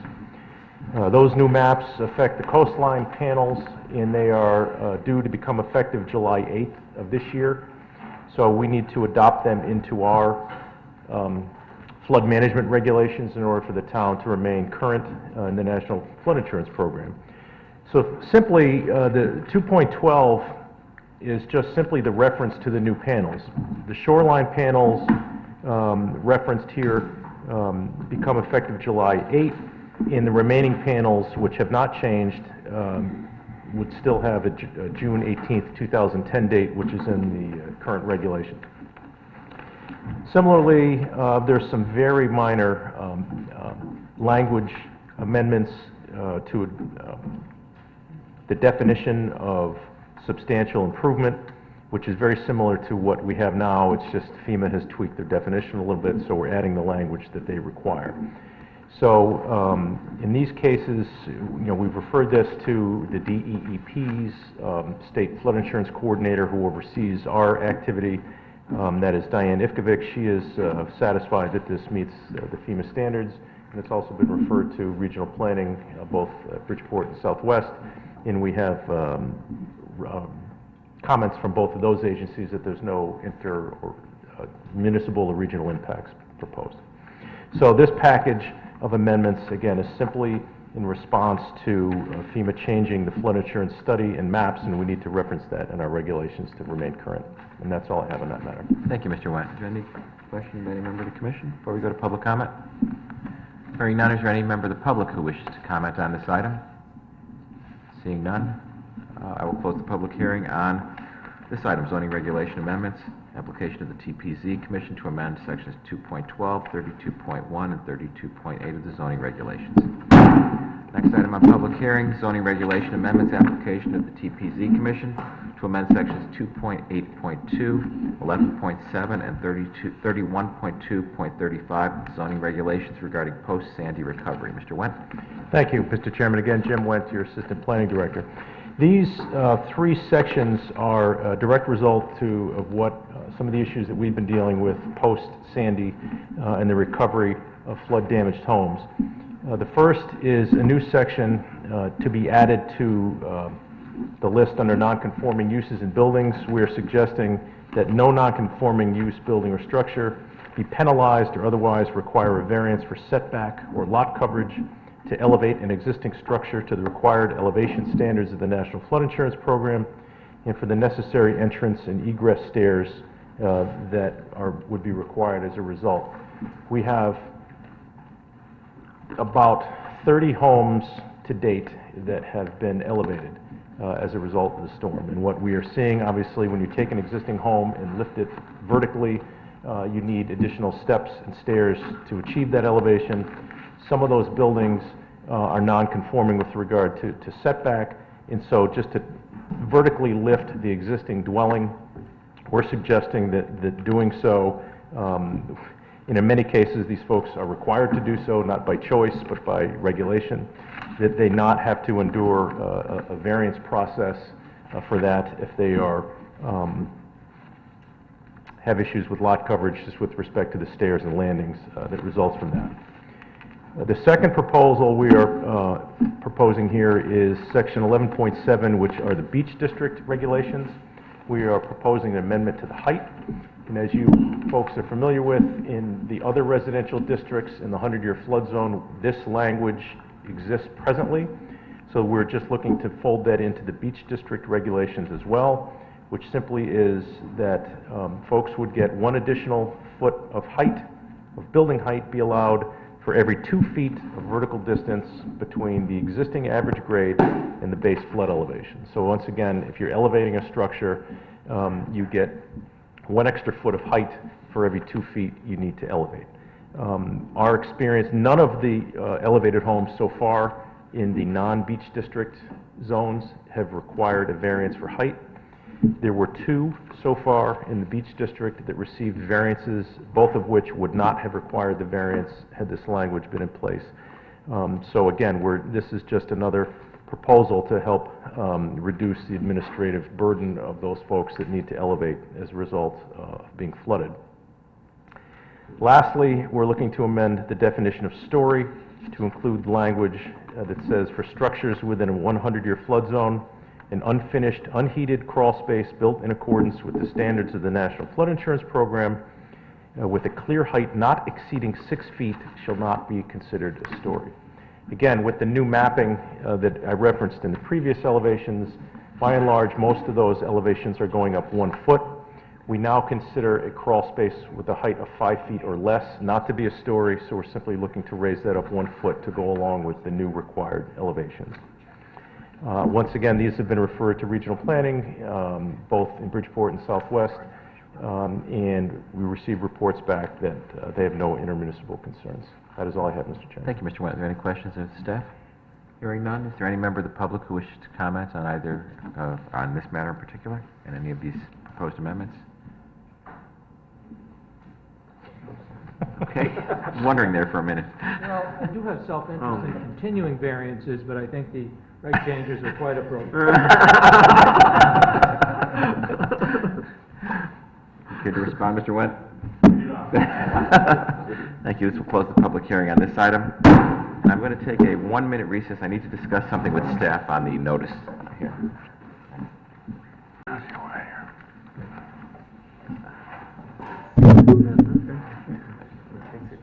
The next public hearing is 1262 Post Road, special permit application of 1262 Post Road Holdings LLC pertaining to additions and renovations to an existing building in the Center Design Business District. Mr. Fitzpatrick. Mr. Chairman, members of the Commission, for the record, my name is Bill Fitzpatrick. I'm an attorney in Fairfield with the law firm of Fitzpatrick, Frey & Bologna. Our offices are at 1150 Post Road. I'm here this evening representing 1262 Post Road Holdings LLC, the owner of the former post office property. The owner is a real estate investment firm with offices in Wilton, Connecticut. Post office property is located on the northerly side of US 1, contains at present a building which formerly housed the post office, containing approximately 11,166 square feet, together with 68 parking spaces. 69 parking spaces, excuse me. The existing building also includes a significant basement area, which was used for mail sorting as well as for locker rooms, etc., as part of the post office operation. This building is located in the Center Design Business District, contains 49,540 square feet, or 1.13 acres. My client acquired this property from the U.S. Postal Service in September of 2012. The terms of that sale included a requirement that the central facade of the building, that's essentially the portion of the building adjacent to the post road, be preserved.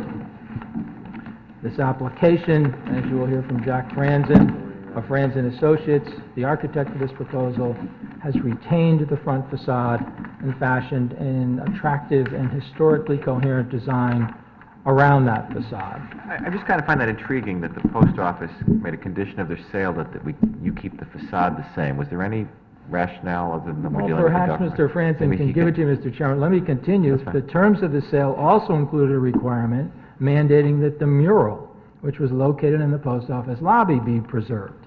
The 1938 mural entitled Tempora Mutantur et Nos Mutantur in Illis, or, as us Latin scholars know, times are changing and we are changing with them, has been removed from the post office site, has been cleaned and restored, and you can now find it located in the second floor conference room in Sullivan Independence Hall. So that was another condition. That was, from the very beginning, a condition of your offers, is my understanding. The intent of the applicant is to renovate and expand the post office building and create spaces suitable for a restaurant and retail tenants. The building will be extended to the rear, which is to the north toward the railroad tracks, and to the east to the property line. A portion of the existing building to the west, adjacent to the existing driveway, which is not historic, will be removed. Specifically, the proposed building will contain a total of 15,000 square feet, with 10,400 of that number being dedicated to retail use, and the 4,600 square feet adjacent to the post road being dedicated to a restaurant use. Mr. Chairman, the presentation to the Commission tonight will include Jack Franzen, the project architect, Hem Kona, the project engineer. We're hoping that Michael Galante will be able to outline the findings of his traffic study, but he is in Rye, New York for a prior engagement, may not be able to make it back. In his absence, I will be pinch hitting. Finally, you will hear from Christy O'Hagan, who's a lead expert with the firm of Gardner and Theobald Inc. of Madison Avenue, New York, New York. I will then conclude. As I noted earlier, this property is in the Center Design Business District, which includes restaurant and retail uses, as proposed here, among the permitted uses in this zone. In this instance, the proposed retail use of 10,400 square feet is anticipated to have as many as 4 or 5 retail tenants with a net retail use of 8,250 square feet, which in turn generates a parking demand of 28 parking spaces. The restaurant use, with a total square footage of 4,600 square feet and patron area of 1,800 square feet, generates a parking demand of 45 parking spaces. The restaurant use also includes a patio for seasonal outdoor dining of 150 square feet, which under the Commission's amendment to your regulations does not require additional parking. The two proposed uses then, retail and restaurant, generate a parking demand of 73 parking spaces. There are 59 parking spaces proposed on site. As a result, the applicant made application to the Zoning Board of Appeals, and in April 2013, the Zoning Board of Appeals approved a parking variance, reducing the required parking for these proposed uses from 73 spaces to the 59 spaces proposed. The primary rationale for the variance approval is the fact that the retail uses on site and restaurant use on site generate parking demands at different times. The retail parking demand, which again, as I noted, is 28 spaces, is primarily a daytime demand and will be fully satisfied by the 59 parking spaces available. The restaurant parking, which generates a demand of 45 spaces, again, is primarily an evening demand and will be fully satisfied by the 59 spaces on site. At this point, Mr. Chairman, I'd like to introduce Jack Franzen of J.P. Franzen Associates Architects, P.C., with offices in Fairfield, to outline this proposal for the benefit of the Commission.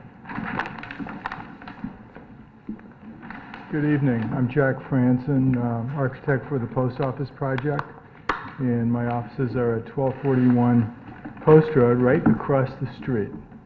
So I look at this building every day when I get there.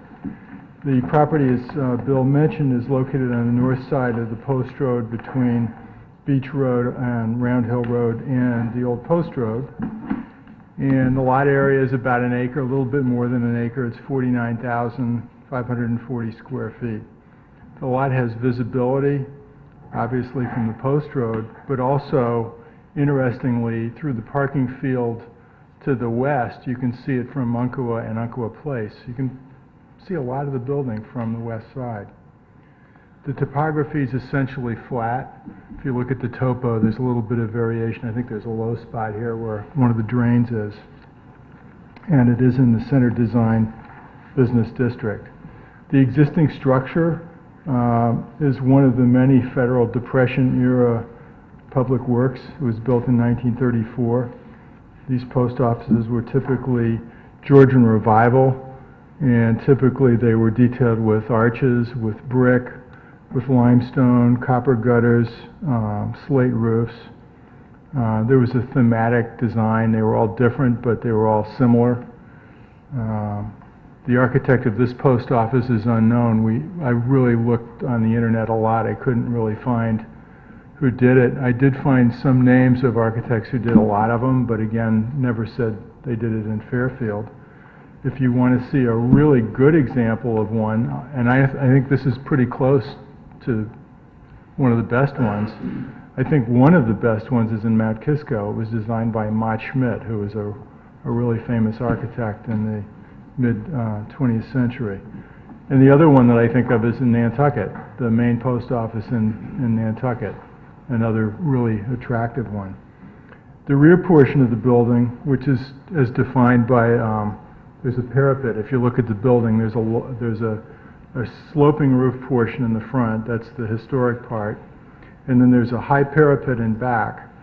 That was the area that had the huge sorting facility. And if you go in there, you can see where all the tables were, and there's actually like a catwalk where the postal inspector would go with little secret windows where you could look down and see if there was pilfering going on. And then down below, there's locker rooms, and it was a huge number of people, I guess, that worked there.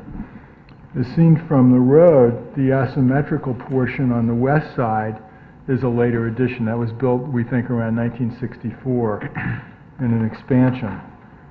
The interior of the post office features a wood-paneled lobby with a raised ceiling, which was covered up by an acoustical ceiling. This is where the public had access to the P.O. boxes and the postal clerk windows. The east end of the lobby above the old boxes was where the painted mural that Bill described was, and that was a condition of the sale that it be taken out and that it be placed in a place where the public could enjoy it. And if you haven't seen it, it's worth going to the second floor conference room, because the colors now have been, all the smoke and tobacco and soot has been taken off, and the colors are really vibrant, and you can see it close up. You could never really get that close to it before. And as much as I like the portraits of the first selectmen, this is really a big improvement to that one. It was also a condition of sale of the post office that the historic portion of the building, which is really the first 55 feet, which is about to here, that be preserved.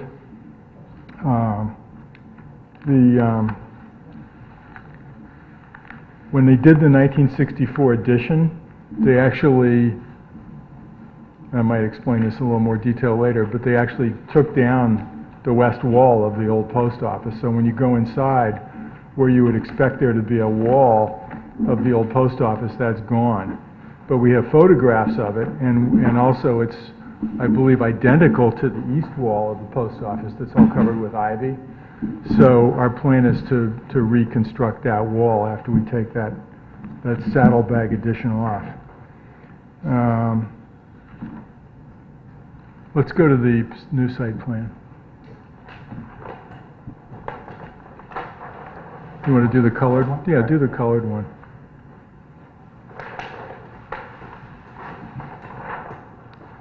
Great.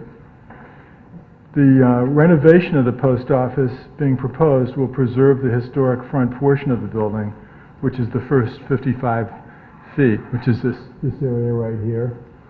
And it's about 3,600 square feet. The abandoned sorting facility and the westerly 1964 addition will be taken off. So this part that comes out here, the dotted line, that's going to be removed. The existing building is currently, as Bill said, around a little over 11,000 square feet.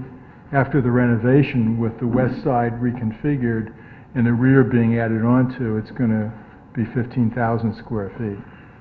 Of this, the rear portion will be 10,400 square feet of retail with net retail space of 8,250 square feet.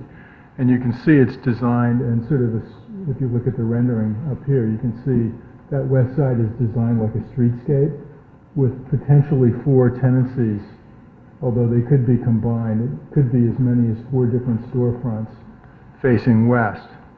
And each one of those is about 26 feet wide, and then fully the depth of the property going east-west. Mr. Franzen, could you pass the large board around while you're speaking? I know we don't Do you have have those. handouts of that? Do we have, 'cause we don't have those in our packet, that's why I'm asking. We have handouts that you can look at.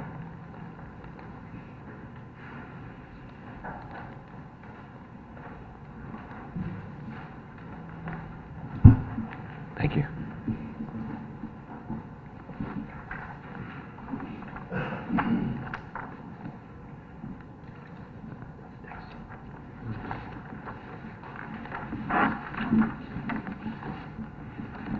Thank you.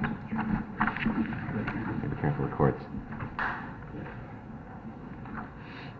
Everybody got a rendering now? So where it says Ludlow Cafe then on the handout, which I guess would be the top drawing on the board to your left, that's actually in addition to the building. This little, this over here, this area here is not the existing. Yeah, that's actually what you would expect to see if you took that addition off, if this wall was destroyed. So that's what you're talking about. So looking at the front of the building, it becomes symmetrical then. You're balancing what's on Yes, the right side. that's correct. The ivy. Yeah. Gotcha. So that if you look at the left side, the rear left side of the upper rendering, or the left side of the bottom rendering, those are the retail storefronts that I was describing. And that's the same parapet height that's there now, 22 feet. So that's exactly the same architecture as you see now, except for the fact that we've got a kind of a serrated edge to it. The remaining front portion, as Bill described, will be a gross area of 4,600 square feet. That will be the restaurant. And the net area of the restaurant is, the patron area is 1,800 square feet. The renovation will include redesign of the site. The new footprint will increase visibility on the west side. By getting rid of that 1964 addition, we accomplished two-way traffic. We've got a sidewalk, and we've also got room for 90-degree parking there. And also a lot more visibility of the side of the building that now you can only see when you look through from Umpqua. Are you putting sidewalks on both sides of the driveway in? Is there room for them? It looks There's like- really just room on the east side of the driveway. And if you look at the, there's actually a wall. There's like a concrete wall on the west side. Because I'm looking at the drawing, the top, both the drawings, the top drawing has a woman who appears to be on a sidewalk, but there's not actually a sidewalk where she's walking then? Right, she's kind of ambling down next to the Tortora building. There's a wall there, okay, and the Yeah. same as the other picture, those ladies that are walking. Yeah, they're actually not- They're not following directions. They should be walking on the sidewalk. But there is no sidewalk where they're walking, is my point. That's You've got that correct. Tortora wall, if That's you will. correct. So, and that's a traffic lane, so really, Yeah, that's part of the two-way traffic lane. and you can't fit the wall, you cannot fit a pedestrian sidewalk in there. is There's that not correct? enough room to do that and still have the generous sidewalk that we have on the other side.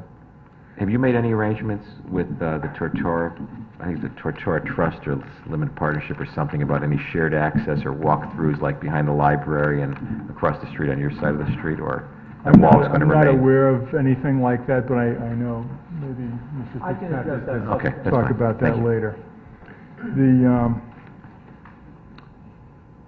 As I said, there's a sidewalk proposed. There's also a sidewalk on the north side of the building, and there's a crosswalk proposed from here over to that sidewalk. And we are proposing, this drawing doesn't show it, but we are proposing the sidewalk here. We felt that that was an omission in this design, and we do have a sketch, I think, to hand out.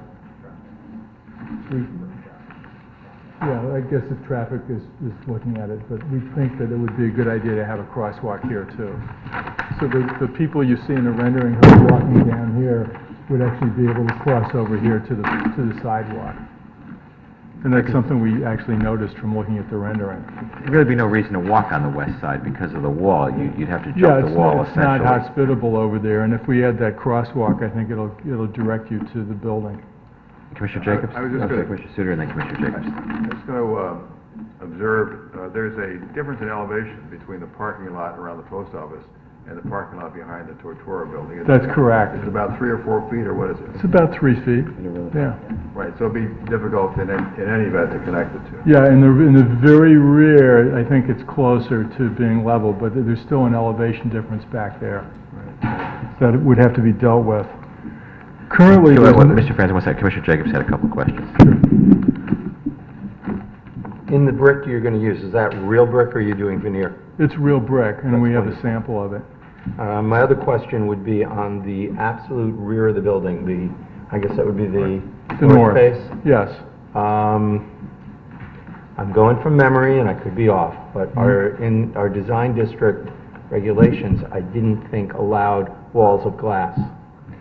You know, the way I interpreted the regs was that wasn't, I mean, I guess you could say the New Haven line is a public way, but we felt that once you got away from the side facing Umpqua, and the way the regs, it says facades, I believe, facing public ways should be totally consistent with the architectural standards, but we felt given the high-speed kind of visibility that it has on the north side, it might be appropriate. And also that tenant might be a little bit disadvantaged by being in the rear, and it would give them a little more visibility. And I don't really feel that it has any impact on the spirit of the regs, but that's for you to decide. But yeah, that was something we thought about, and we consciously thought it was okay to do. But Mr. President, how close will you be able to match the brick on a building that old, which has been dirtied over the years, I imagine, as well? Are you going to clean it and then get an exact match, or have you looked at that yet? You can clean the brick with water. We try to avoid doing it with chemicals. We actually did the Patagonia building in Westport, which is the old Westport Bank and Trust, and we carefully cleaned the brick with steam, no chemicals, and the same thing with the limestone. And it was actually much worse than this building. And the brick color didn't change much. We also removed, the mortar was crumbling, so we removed the mortar, and that was more challenging to fix the mortar. This mortar seems to be in pretty good shape, although when the ivy comes off the east side, we'll have to take a close look at it. But we have a sample that I was going to show it later, but I can show you now. Looks pretty good. I mean, to my eye, when I hold it up to the facade. So your goal is to match the building then, not to Yeah, we're trying to match it. complement it as well? This is Glengarry brick. It's called Glengarry Standard. Now, when we clean the building, this matches pretty good with what's there now. Maybe the building is a little lighter. I think we should do a test clean to see how close we are. But this is a very nice brick and very close in color. Currently, in the parking field, there's no planting. There's a little bit of planting on the east side that you can't get to because it's in the no man's land between the sorting facility and the Russo property. And after the renovation, we have landscape beds that we've distributed through the parking field. We have trees. I think we have 5 trees here. And then we have another 3 trees along here, and there's one, I believe, existing tree out here. We met with the tree warden. He's happy with everything. The trees that we are planning to add are eastern redbuds, pin oaks, sugar maples. They're all non-invasive species. And there are also plantings of shrubs along the existing landscape beds in the front. We are going to take the ramp off the front to expose the old facade. So when that comes off, we're going to add some mountain laurel, some inkberry, and some hydrangea. There will be a stanchion-mounted clock in this island here, which is part of the landscape plan. You'll see that from the west and also when you look down from the south. There's a dumpster and recycling area at the northeast corner of the property, back here, and it'll be fenced in. The loading is at the rear corner of the property, also in the northeast corner of the building. There's a loading space here. And the way we've designed the building, there's a service corridor that goes all the way back to the proposed restaurant and has a back entrance into each of the storefronts. So all the loading can come from that northeast corner and access all the spaces. And on that side of the building, you're maintaining the same brick as you are on the parking lot side? Correct. And this is all covered with ivy now. We'll get the ivy off, and then this side will be the same brick that we use on the west side. Thank you, Commissioner Suter. Yeah, I just had a Oh, question. Commissioner What Davis, kind of that's- lighting are you going to have? I'm just about to get to Oh, that. okay. The other thing I didn't want to leave till last is we have 8 bike racks back here, which is, I'm on the bike commission, so it would be a bad thing if I didn't put bike racks in the project, and the regs require it. The lighting, actually, I'm going to go a little bit farther and I'll get to the lighting. The proposed structure, as described, will preserve the historic facades on the east and south and restore the facade on the west. The elimination of the 1964 Western Addition will allow for convenient parking and visibility, as well as additional landscaping right along the post road. So this bed doesn't exist now. That's something new. The addition will have a service corridor internally, as I explained, on the east side. It will serve all the tenants. And the addition will be designed with a streetscape approach and a pedestrian-oriented design element of the sidewalk and the storefronts. We're using materials and elements consistent with the TPC's architectural standards and harmonizing with the portion that we are saving. Commissioner Parker, one second, Commissioner Parker has a question. Yeah. Will you retain the work on Four Corners now? Yeah, yeah. The roof material will be a white non-heat island type roof material, and the mechanical equipment will be located, and here's a diagram of it. If there's let's say an air handler like this, there'll be a vinyl fence around it, screening it. And if you look at our roof plan, David's going to flip over to the roof plan.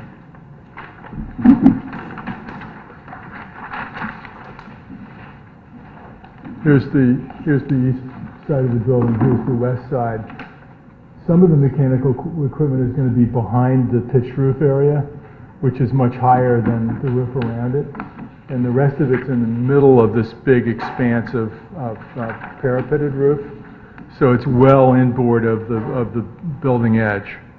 So And the if you two look drawings, around- so the two drawings you've submitted accurately represent what one would see from those perspectives with regard to roof protrusions? The renderings, do you think they are fairly accurate? Yeah. Yeah, I think it's, So driving by, we're not going to see big white boxes on the roof. No, you're not gonna see- Vinyl fence yeah. enclosures. unlike some of the ones that you do see right around there, where the thing's right on the edge of the building. I Exactly. don't know how that happened, but the,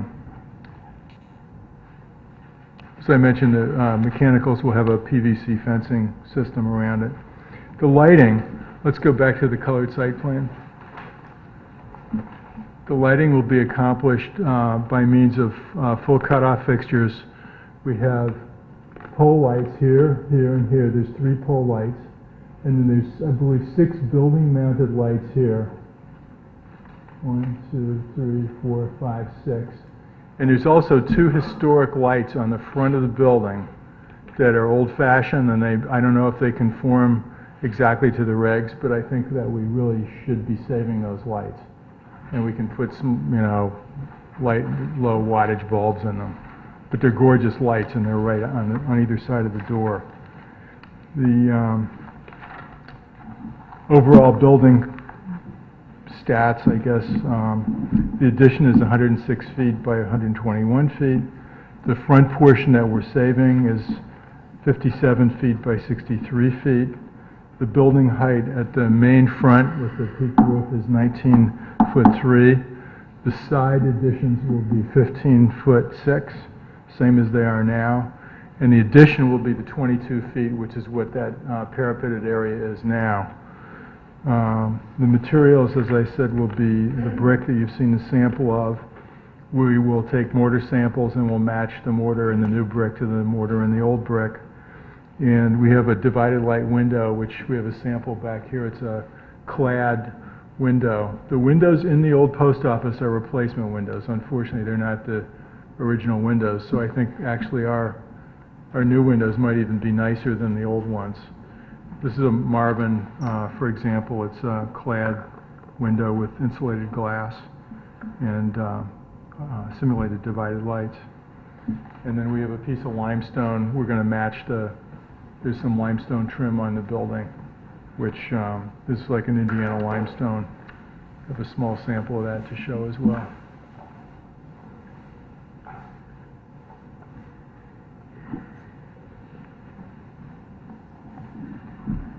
This is really small, so I'll pass it around.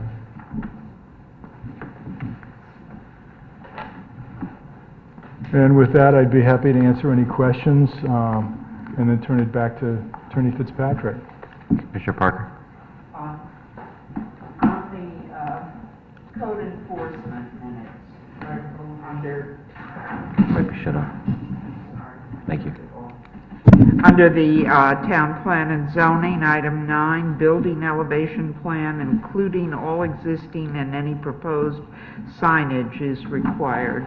Now, I wanted to, I think we'd like to see what sort of signs the various, are you going to keep consistent with what you've put on the drawings, or will individual tenants be allowed? I'm going to To let Attorney Fitzpatrick Okay. address that. Attorney Fitzpatrick, for the record, I routinely remove signage from all these applications. It seems to need a little bit application of its own, so the signage we're showing is just by way of example, where you have no signage that's being proposed tonight. Well, in this case, where it's a historically significant building, I think that's something the commission would like to see. It will come back before you, absolutely, but it'll be a separate application. Thank you. Okay. Commissioner Jacobs? Considering the building and the historic nature of the building, I am hoping that the architect will be involved with the sign plan, because I have seen in the past when they've taken beautiful buildings and he wasn't involved with the sign plan. Yeah. So I would like you to- hope that the applicant will bring the architect back for the sign plan so that we have consistency and proper input. I would be pleased and flattered to be involved with that. And one more Mr. Parker? question. On the front of the building, you've taken down the whitewood pediment and replaced it with straight arches there? No, that- no, everything's the way it is now. There's Oh, actually, okay, I'm not there's actually able- a couple of round columns and there's an entablature Yeah. within that middle arch. Oh, okay. It just didn't show up Yeah, on here. it's hard to see, but there's some art glass above it. Oh, There's okay. a beautiful kind of, it's not stained glass, but it's a patterned glass. And it's interesting because there's 3 identical arches, Yeah. but the middle one is made special by the treatment of it. And then the lesser wings, even though they don't have arches, they have like little recessed panels above the windows, so that you can see these different planes all the way across. It's a nice building. Yeah, I was looking at it today. I thought we were missing something there, but... A lot of it looks different because the ramp, I think, is a big, Yeah, the ramp is a That makes a real big difference. distraction. yeah. Yeah.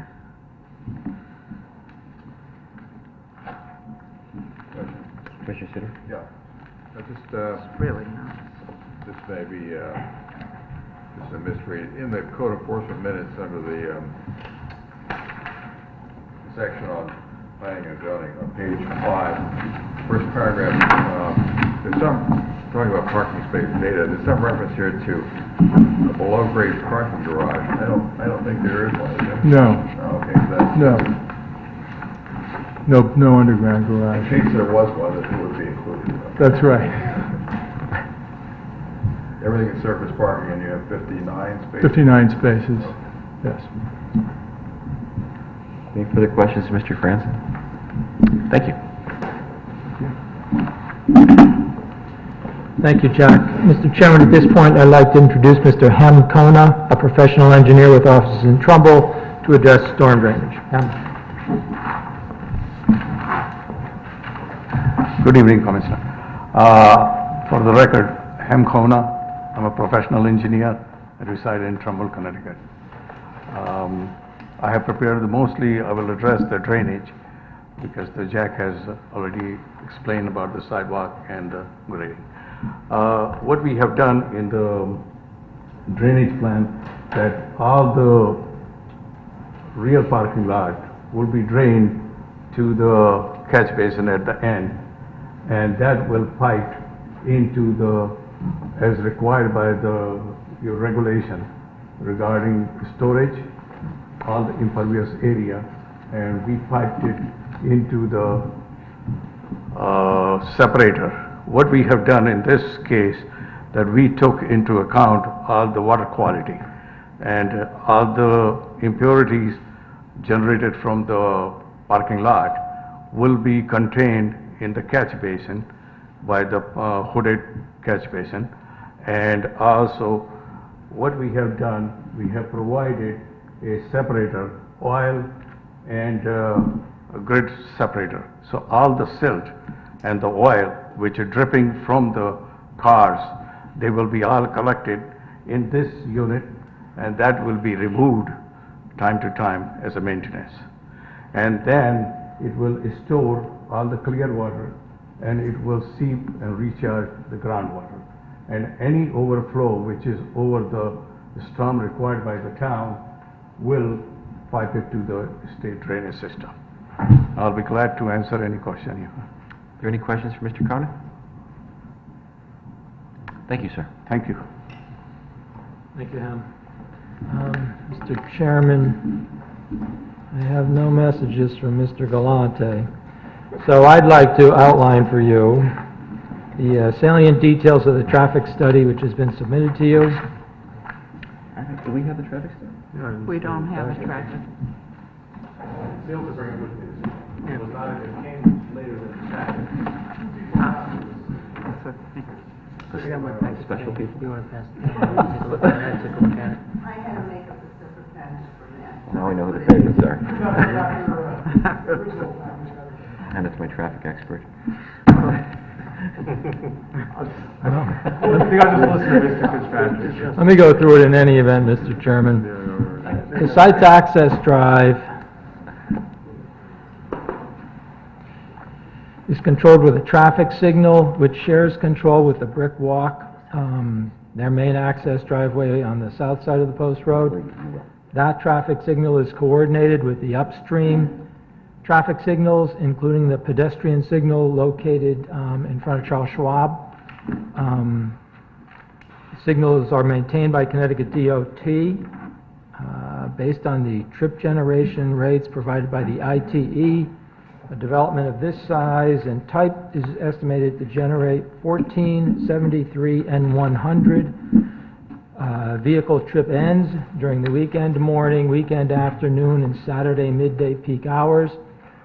Connecticut DOT permits a credit of 20% to account for motorists already traveling on the adjacent roads. It's Mr. Galante's opinion that in this case the pass-by credit could be substantially higher. However, the DOT limits it to 20%. As a result, the trips being generated for the weekday morning, weekday afternoon, and Saturday midday peak hours, respectively, are 11, 59, and 80 new trip ends. Results of the analysis indicate that in a 2013 condition, the nearby signalized intersections on the post road will operate at these same levels of service, with a minimal, if any, increase in average vehicle delay per vehicle for each lane group. This development is currently proposed, maintains acceptable levels of service, minimal increase in delay as it relates to the increase in traffic due to the site traffic. The study recommends that the access drive maintain use of the existing traffic signal, and that the driveway maintain a traffic signal loop detector, which is presently there, and we have no intention of moving it. The study further recommends that the access drive should provide for one travel lane for entering and one travel lane for exiting, which it does. The driveway should include a stop bar and a sign alerting motorists to a pedestrian crossing. We will do that. And it may be appropriate to provide a different type of pavement texture to alert pedestrians to an active driveway. That's the sidewalk right along the post road. I can't imagine pedestrians won't know it's an access driveway, but if a different type of pavement treatment is appropriate, we'd be happy to do so. That is basically the meat and potatoes of the traffic study. I'd be happy to answer any questions as best I can. Commissioner Barrett? I'm not going to be able to digest this whole report, Mr. Fitzpatrick, but you did an excellent summary.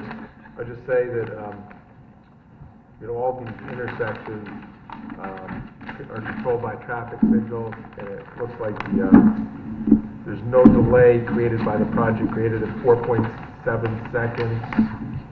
Looking at table 6, and most of the delays are like 0 or 0.1.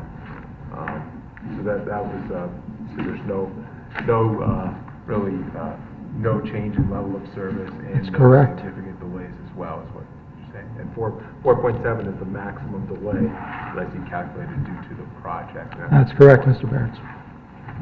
So this is the first time seeing it, so. That's much to my chagrin. And just remind me of something. It's been a while since I've come out of the post office, a long time. Does that line up directly with the brick walk? Slightly skewed, but it's the same. Same light? It is. Same green light, if you will? Absolutely, yep. And it has a head up present. Right. So that'll handle the cars leaving this site, basically? Absolutely. And that's the only driveway that uses that light, correct, over there? There's no... No, the post office only. That's the only light, that's all it's controlled, okay? Correct. Could you tell us what a traffic signal loop detector is? It's something that tells the signal whether there's somebody waiting in line for that signal. Okay, can be problems exiting the post office drive sometimes, just once in a while. So I was just curious what that was all about. Okay. The signal can always, DOT plays with those signals, Right. not constantly, but very often.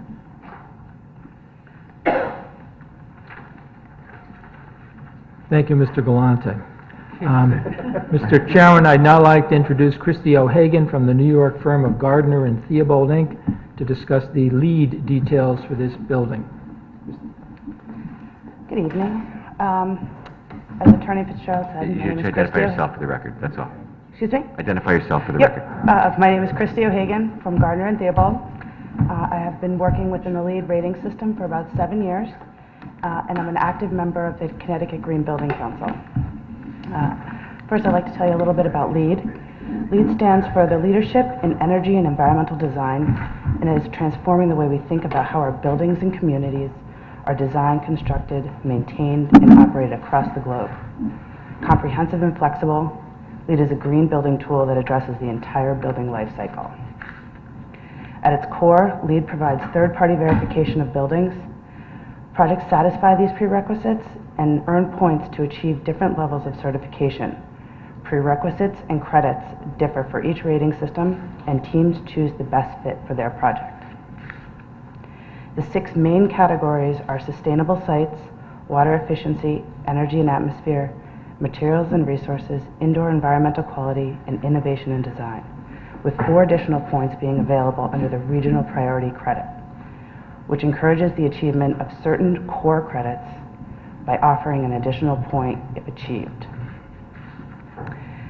This is a really exciting project to work on for a couple different reasons. First, this will be the first LEED certified development in downtown Fairfield. The entire project team has been engaged in the LEED discussion from the very beginning of design. This puts LEED on the table early and ensures that the design is effective in achieving the sustainability goals that have been targeted. Secondly, the project is being developed in a town where not only the residents are conscious of responsible build use practices, but the town itself. Fairfield won a Green Advocate Honor Award last year from the Connecticut Green Building Council because of its leading role it has taken towards energy efficiency and sustainable building and design.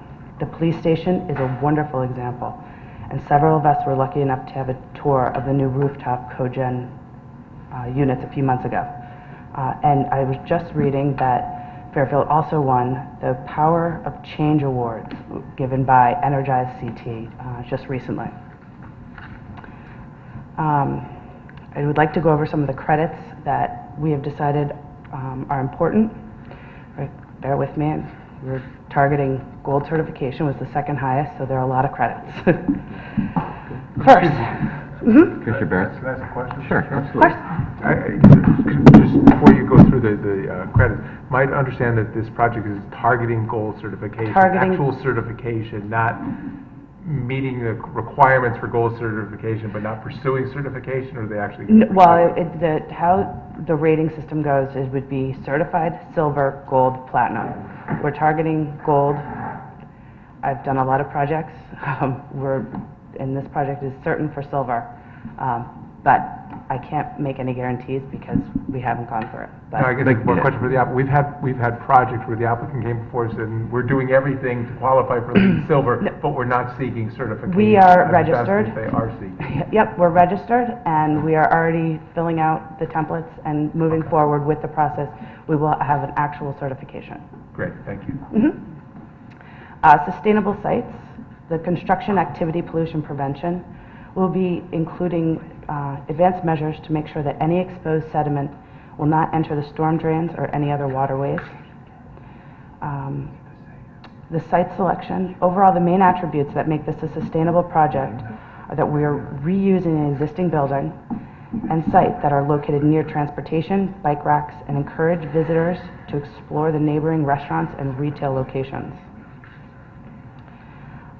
Alternative transportation, public transportation access, bicycle storage, parking capacity, all contribute to earning of points. We'll have at least 8 spaces for visitors to securely park their bikes, and we will be increasing the amount of vegetated space. The increased green space will have trees, shrubs, and flowers that have been chosen because they are native and/or adapted to the region. They require much less irrigation and maintenance, if any at all. Regarding the stormwater, as Ham said, we have designed for a hydronic separator to be installed. It will first retain the stormwater during a rain event and slowly release as not to overburden the existing infrastructure. The released water will have gone through a 2-part filtering, entering the storm drains, infiltrating the ground is significantly cleaner than it was just running off the site. And as Jack was talking about, the building will have a high albedo, high reflexivity roofing, and coupled with the increased vegetation, the project will significantly cut the amount of heat island effect that the site produces. The heat island effect is when a dark material absorbs heat from the sun and radiates back to the local atmosphere, which is considered a pollution. We have targeted the light pollution reduction credit by specifying cutoff fixtures for exterior lighting in line with the Illuminating Engineering Society and the International Dark Sky Association recommendations, excluding those 2 lights in the front, which we'll figure out how to keep those in line as well. The last credit in the sites category is the tenant design and construction guidelines. We have developed an interior fit-out manual for future tenants that are based on LEED for commercial interior and are in line with the base building's sustainable design and construction goals.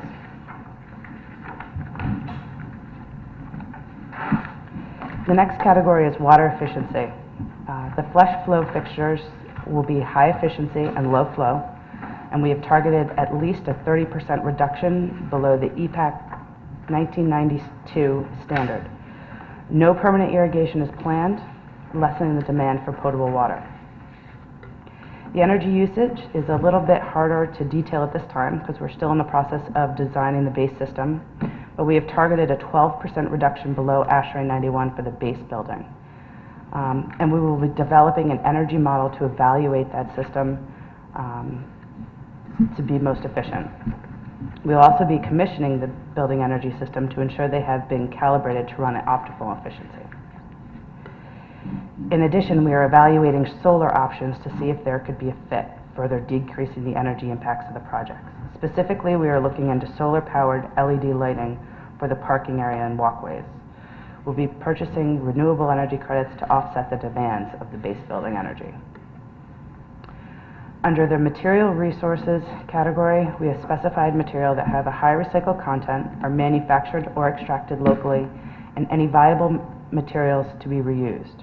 We have already engaged the conversation with the construction manager to divert at least 75% of their construction waste from the landfill and to take measures to decrease the impacts that construction has on the neighbors and residents.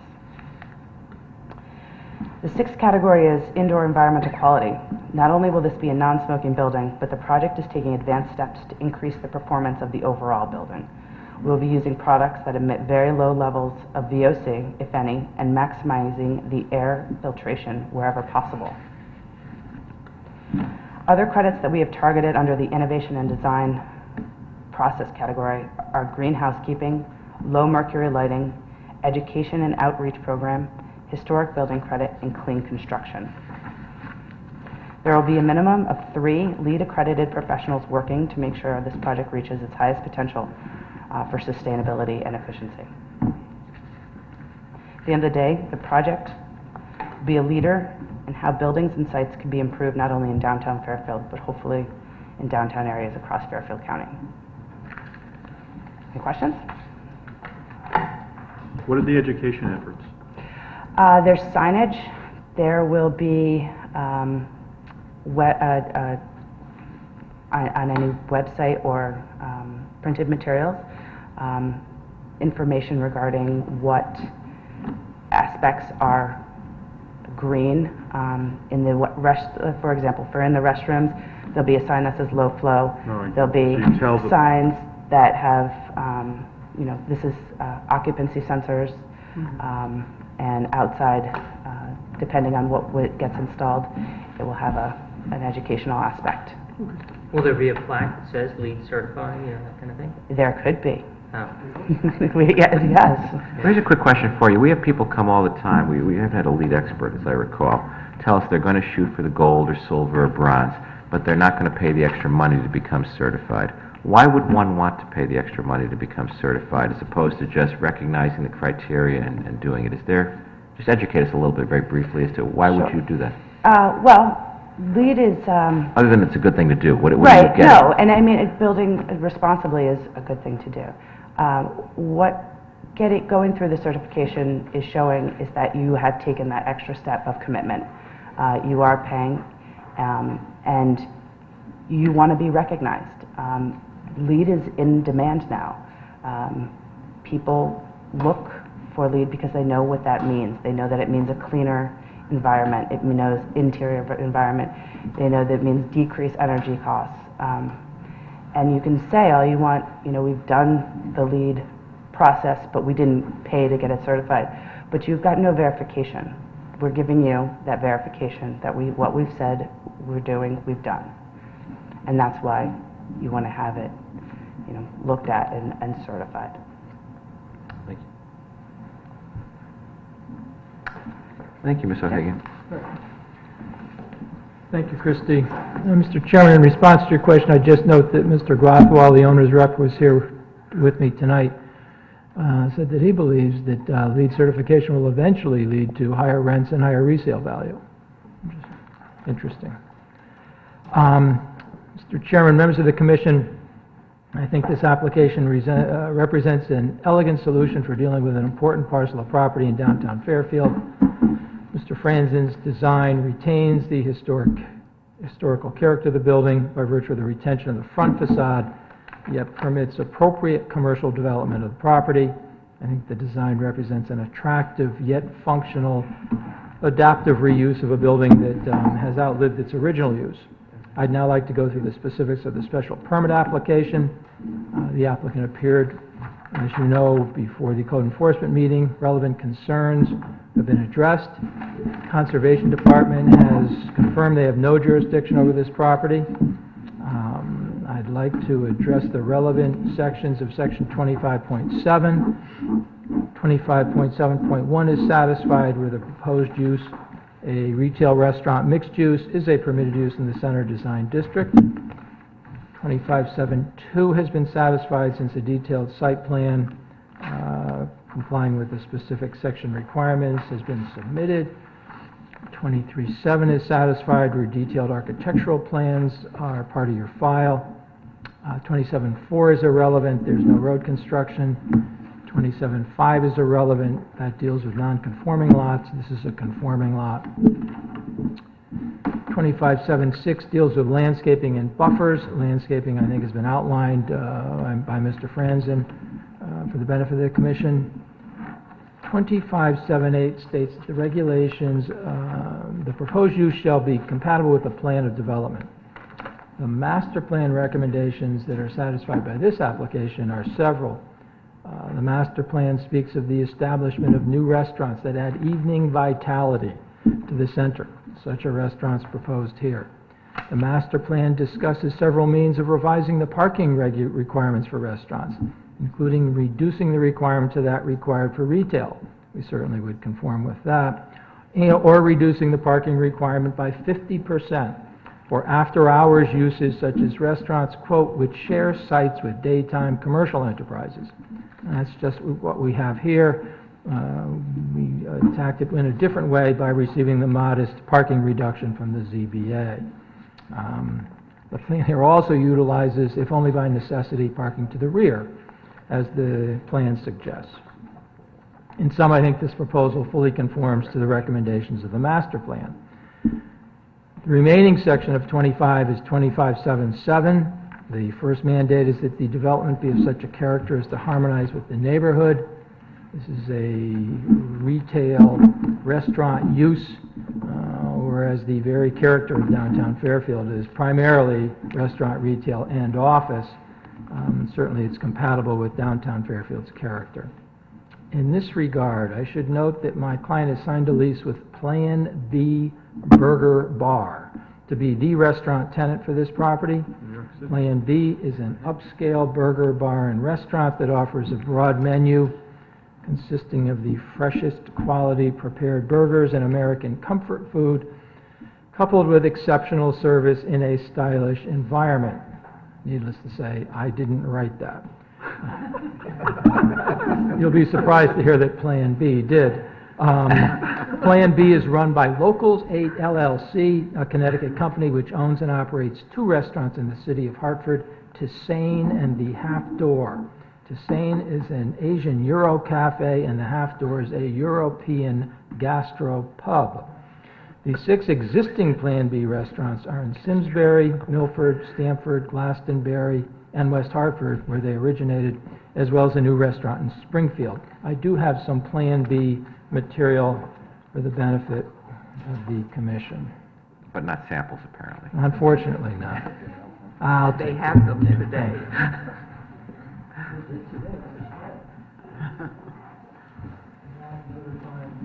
They're in Matt's packet. Maybe Matt got them in his packet. They're in Right. Matt's packet. Look in there, Matt. It's nice. Yeah, it's nice. It is a good place. Bill, are you going to, B. Thank you. Bourbon,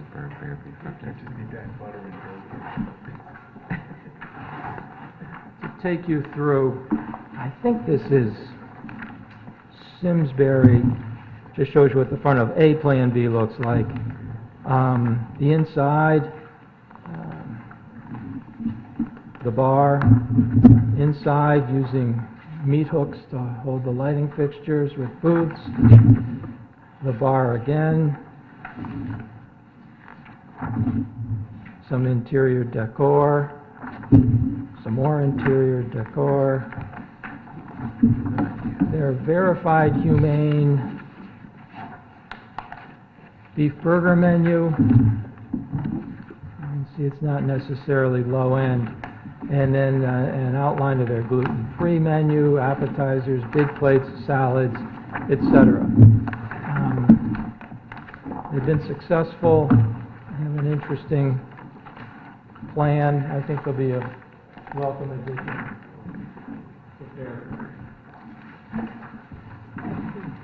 No, I haven't, thank you. All their signs don't. As you can see, they're very proud of their burgers, their draft beer, their bourbon, their certified humane raised beef. They also emphasize supporting local farmers. Again, I think they'll be a welcome addition.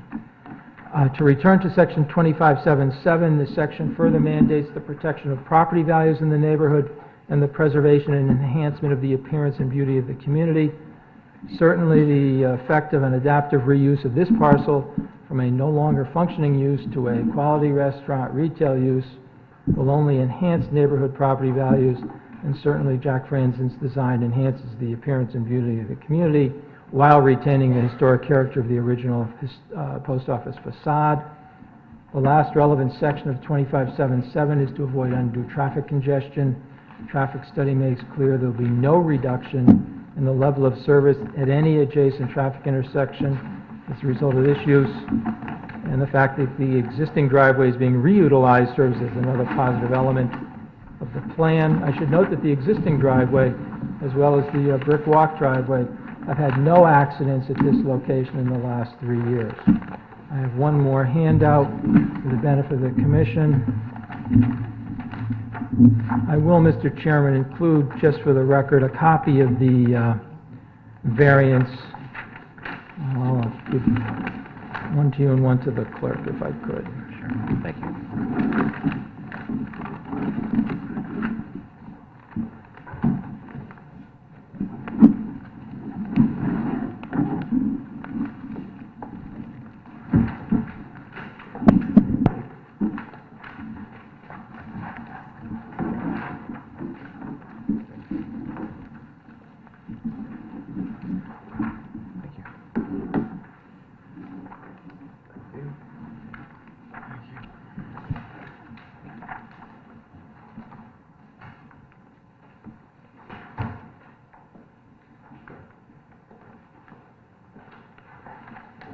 I could take you quickly through these letters. First, is evidence of the fact that the applicant has entered into a lease of 15 spaces at Sherman Green. Our intent is to take employee parking off-site to a significant degree, especially considering there'll be some mass transit, carpooling, et cetera. I think we're taking it off entirely. 15 spaces have been reserved at Sherman. The second letter is from Lawrence Caffaro, House Republican leader, just outlines his experience at Plan B in Stamford. The third letter is from the mayor of the city of Hartford, confirming they're very familiar with Locals 8 LLC, mentioning those two terrific restaurants in the capital city.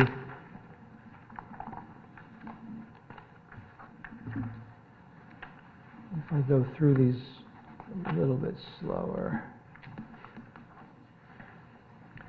First of all, you find evidence from Community and Economic Development that confirming my client has retained the 15 parking spaces in the Sherman Green. The letter from Lawrence Caffaro, the sentence that impresses me most in that letter is his confirmation that the owners have created a destination spot which attracts everyone, from young families to business people to his elderly parents, in what he terms a phenomenal atmosphere. There's also next the letter from the mayor of Hartford, referencing the other two restaurants that these gentlemen operate, confirming these establishments add value to the Hartford community, and that Hartford has had nothing but positive experiences with them. The mayor also confirms they are engaged corporate citizens, donate generously to the area business district associations and other local efforts. This is the kind of tenant my client's anxious to place in the post office building. I think will add a distinctive flavor to the downtown Fairfield restaurant scene. Next, you'll find a letter from CATF LP, signed by Paul Tortora, a member of the Tortora ownership entity. That's the property to the left-hand side, confirming they have no objection to the parking variance that permits the establishment of the proposed uses.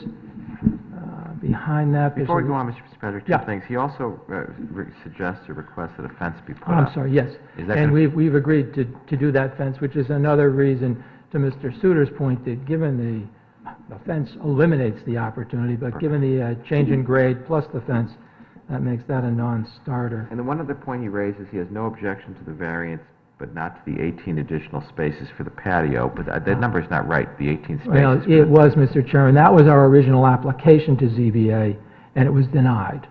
So we eliminated the outdoor seating in its entirety, other than what's approved by you without generating any parking demand.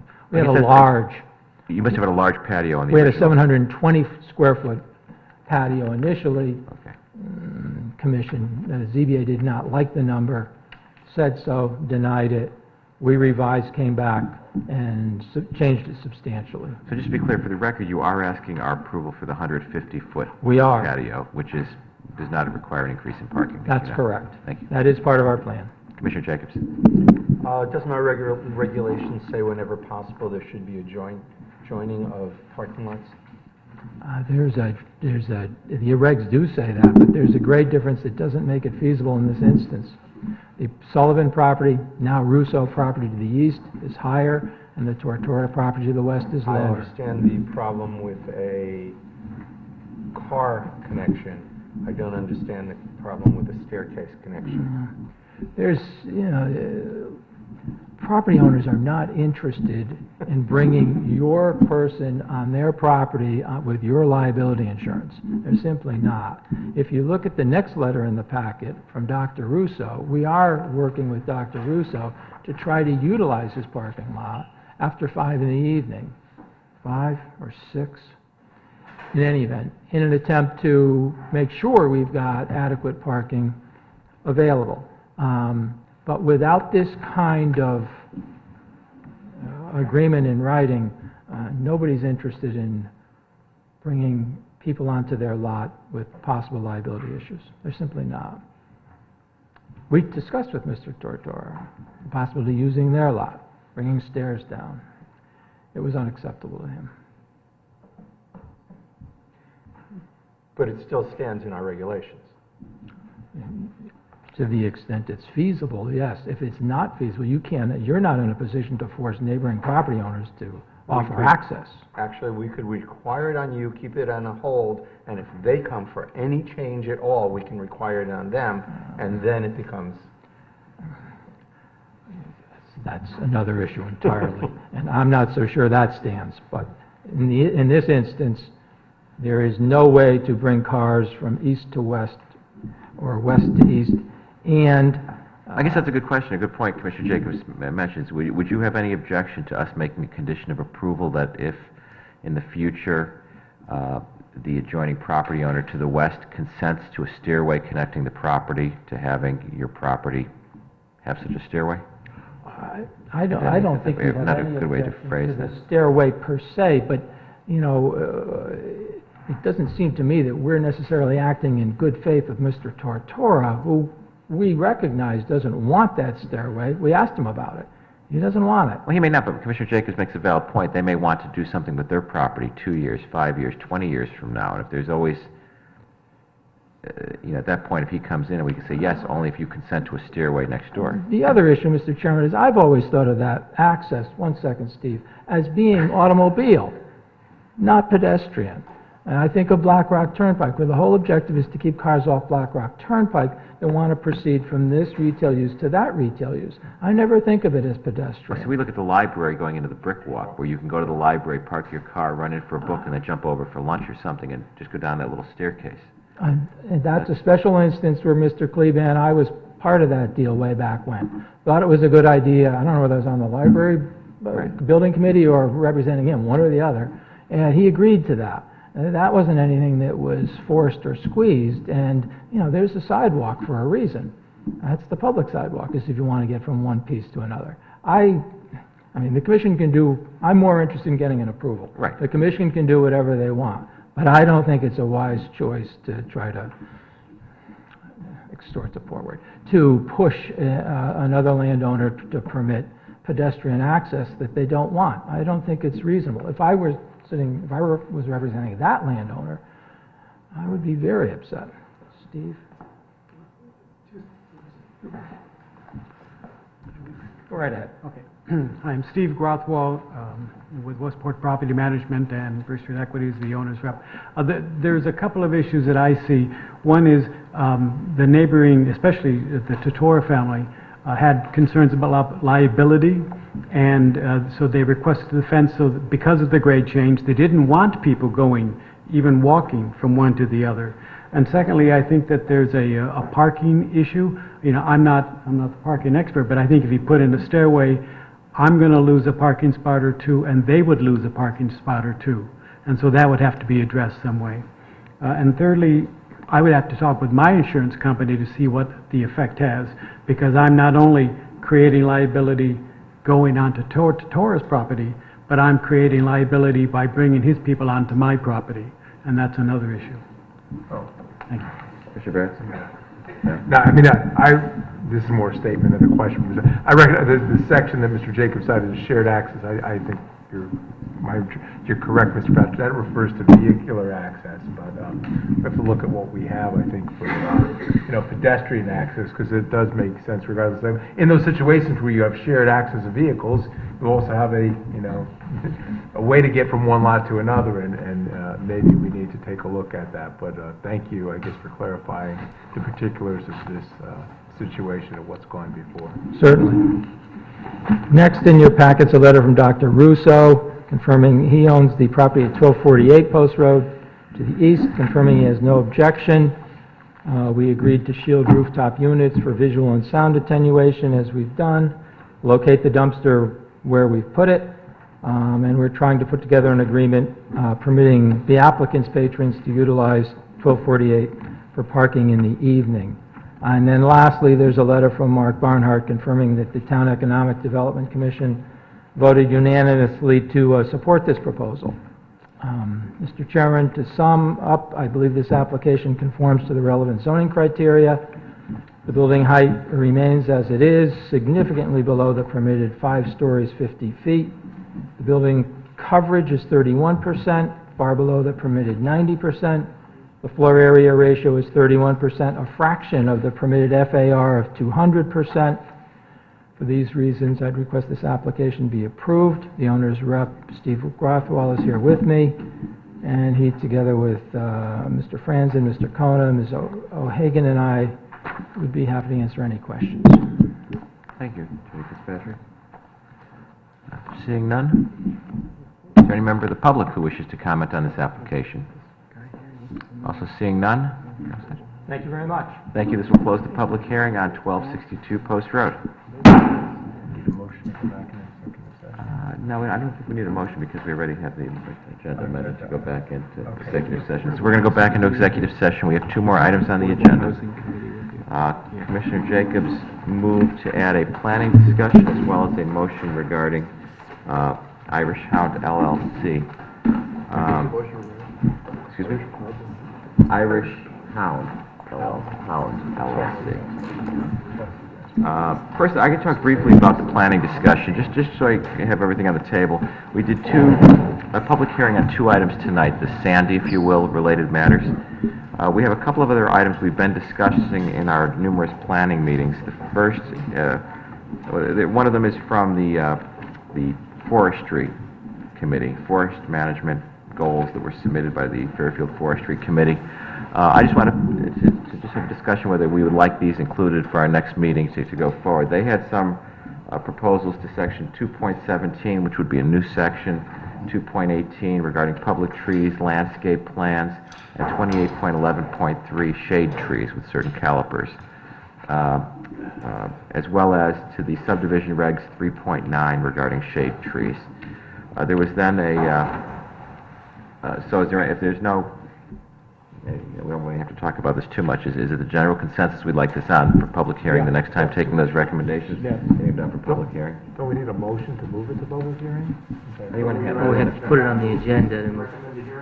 I guess we have to actually, we would probably need to have them, well, how do we want to do this? Can we do this right now, or do we need to get them, I guess we can have a motion now to send it to public hearing. I'll entertain a motion. I just wanted to say, it's not going to happen at the next meeting. We got to modify it, and we got to get it on the regional planning and all that. There's more of a runway.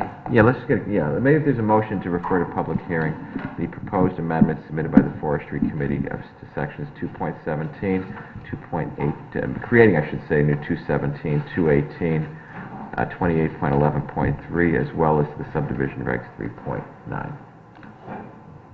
Commissioner Barron? Yeah, I guess maybe the word is, I'll move that it be the consensus of the commission that these recommended amendments move forward through whatever referrals need to take place so that they can come to public hearing, including, moving it to public hearing, I guess.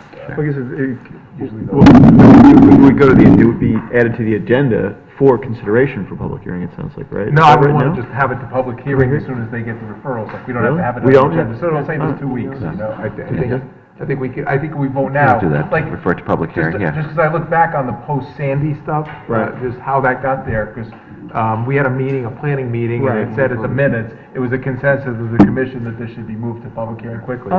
We didn't have it as a recommendation, so I think we could do the same thing. Okay. I mean, best case, Commissioner Connell, I think it saves us 2 weeks. It gets us implemented 2 weeks quickly. That's excellent. So is that a second? Yeah, it's a second. Thank you. Yeah, right, you need 30 days. Any discussion? I'm moving that we refer it to public, we move it to public hearing, to forestry, the recommendation of the forestry committee. As Mr. Devanchik says, it needs to be referred out, it'll take about 30 days. I'm saying is, when it comes back, if it comes back with positive referrals, then we just have to hit public hearing, we don't have to have it, it might save a meeting. It saves your meeting, I agree. And if you want it in... Brian, your correspondence and discussions with the forestry committee, they plan to make a presentation to the commission? They did. That was the meeting you missed. No, I mean, Yeah, that's a good point. who's going to present the application? It probably, we'll have one of them come, I guess. One of them or one of us. Well, I guess that's the any questions, who's the applicant? Do you want the commission to be the applicant? It's going to be the same questions. Let's have the Forestry Committee be the applicant. You could ask maybe Mrs. Byer, or some representative. I think that would be better to ask questions. Yeah. I mean, yeah, we could be the applicant, and we could have Mr. Webb present it, but then... Because I don't know that anybody on this board actually... still, where do they get the money? meetings. So, I mean, if there's any... They're a committee of the town. The committee, they ask that. Either at a public hearing. Yeah, I think that makes Yeah, I sense. mean, the other way to do it would be the town be the applicant, you could call her as a witness. Yeah. I guess we can't actually tell someone to present something to us. We will be the applicant, and then we will call them, so you will not have to present. We will call them to do the And they presentation. can come to the hearing, I guess. And then they'll come and do the they can do the presentation if we're the applicant. The commission should be the applicant, I think. I don't know that we can make a committee be the applicant. Right. I mean, who... You can invite drafted the her. regulations? Maybe, that's why we will just, someone can stand up and then defer to them as their... Yes, It's a little more complicated. I agree. Yeah. No. Because the selectmen have to approve their... Commissioner Barrett. I mean, the Fairfield Forestry Committee is some committee that got formed through the first selectman, so it's not some group of neighbors that want to change the regulations. If it was that case, some other group, I'd say, no, they need to be the applicant. Here, it kind of makes sense that they were formed of Fairfield. If we've met with them and I guess we felt somewhat positive about what we heard, because we're here to now trying to move it to public hearing. Maybe we could be the applicant as long as they were available to present. And if you have someone from the public that comes with some questions, you probably We need to definitely should have to be there Yep. to talk about whatever process they went through to come up with their regulations. So that motion been made and seconded. Is there any further discussion? Hearing none, all in favor, signify by saying aye. Aye. Opposed, abstentions. The next item, which we discussed, had to do with... no, with... Bike and pedestrian. Yeah, I was gonna go to bike. I have the, the bike and... We did post Sandy, would be the Fairfield Bicycle Pedestrian Plan Advisory Committee. And they made some recommendations to changes to I mean, they also want a new section 2.17. We'll have to, if we approve them, we'll have to redo numbers later. Right. To have a bicycle and pedestrian plan, 28.6A, some changes to the bike standards, and the subdivision regulations 3.10 to sidewalks, some changes to sidewalks, if you recall. Right. Sides of the sidewalks. Do we want to make an application for that again by this commission and have them come and make the presentation to us the same way, and then we can... Sure, I'll move that, Mr. Chairman, so we can move forward. I have a similar question. Sure. To that also. And Rich, you may, because you attended some of the meetings I did also. Wasn't there a procedure, though, that they have to get the package approved by selectmen first? There are some issues in there that, other than the regs, that need involvement financially by the town. I don't know if the selectmen do not approve it. I don't know that that's still the RTM first, but if the selectmen don't approve it, I don't know that the regs are applicable. I mean, you sat through more meetings than I have. I would, I was just wondering, I I would- want to confirm with your chairman, because I thought, last email I got from them is their procedure was that they go to the board of selectmen first, get them to approve the package, and then make applications to whatever boards are required. it's too bad that Mr. Franzen has left, since he is On the committee. been on the committee and at every meeting. Yes. I might be able to answer. The letter I got from Andrew Graceffas, I mispronounced his name, dated April 8th, said, "Dear Chairman Leclerc, on behalf of the Fairfield Bicycle and Pedestrian Plan Advisory Committee, I'm transmitting for your consideration the enclosed recommendations for several amendments to the Fairfield zoning and subdivision regulations. These recommendations are intended to help implement the committee's planning recommendations set forth in the draft Fairfield Bike and Pedestrian Master Plan prepared by the committee." So, Their overall plan is very, very long. This is just a minor little part. If you start to go through their whole... If it's rejected, I don't know. I think they still make recommendations. I think they still make recommendations. Done? I thought they were going on an eighth draft, are they done now? I don't know, but it's gotta be, it's thick. It's very thick. But I think the committee still sent to us some recommendations, whether her plan is adopted, we still can consider changes Right. to the regs, about It's bike like racks and sidewalks things. and including certain situations where, certain structures having bike. Yeah, but one of them is, Bike, bicycle racks and Yeah. stuff like that. In the drawings of And yeah. defining how a bicycle rack, I thought. in the drawings that are submitted, they want us to, they want a specific reference to proposed access, Right. bicycle and pedestrian facilities, safety, bike parking, bike signage, bike parking standards. They want us to comply with racks and what Yeah. the design of them is, and they want us to consider the sidewalk, changing sidewalks to accommodate this. Commissioner Beck. The only issue I would have with that is, again, I had a similar concern that we need to address forestry things. This is in conjunction with any required site plan.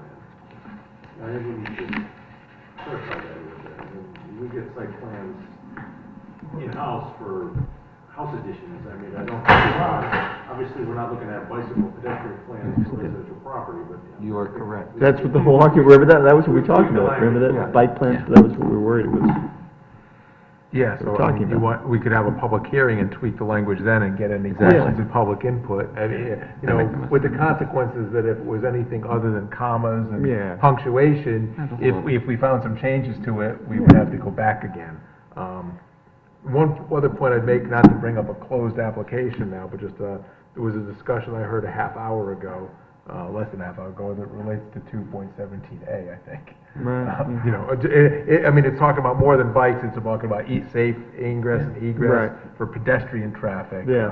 Actually codifying some things there. Be So- good. Well, we've adopted some recent stuff too with respect to pedestrian egress, but specifically from the public sidewalk to the building, not necessarily between. It says all available points of access to the site. You know. Make it You know, I give you an example, 16 Handles, there's a parking lot in back, Yeah. where to get back down, you have to actually jump down a wall, or else you can run in front. I jumped over the wall, that's probably not safe pedestrian access. But it is an available point of I'm access. not opposed to what's being offered here, it's just, I think we need to work on the language, because any required. I agree, we could do it at the hearing, I think. Well, again, also, I would think, I would strongly recommend that someone from the bike. Absolutely. Yeah. We're the applicant, but we're not going to present. No, I wouldn't expect that. So there's been a motion and a second. Any further discussion? Hearing none, all in favor? Aye. Opposed, abstentions? Next item that came up has to do with the required square, I believe, and the discussion about that the required square needs to have The frontage. discussion was with respect to subdivisions. Correct. And whether, Section 2 I point. mean, one of the discussions was to increase, not necessarily the square, but to increase the lot frontage requirement to equal that of the minimum. The minimum square the lot frontage has to be the same as the minimum square Right. in a subdivision in section 2 point, perhaps 2.16. I don't think it would necessarily be the subdivision regs, it would be in section 5, where we talk about what the minimum lot frontage is, right now it's 20 feet in all zones. Right. So it wouldn't be an amendment to the subdivision. Sure, we can stick it in section 5.1. It would obviously apply to new subdivisions.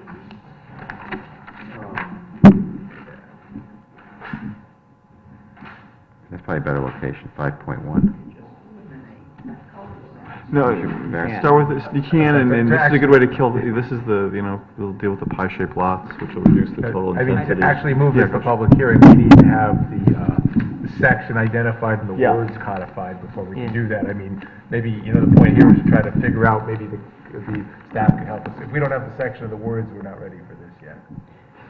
I hate to see, the only thing I'd say is I hate to see it drift, because this is really important, and when we left that meeting, that was the best, Yeah. I mean, we had this spate where we're like meeting every week, and that was a really important thing to kind of, this to me is like, in my recollection was, this is really a way to really drive off the intensity of certain kinds of subdivisions by reducing these pie-shaped, or getting rid of these kind of pie-shaped, lots, making, that was the idea, right? The idea that you don't have 20 feet, you have a frontage that's equal to the square. What section is the required square? 5.2.1.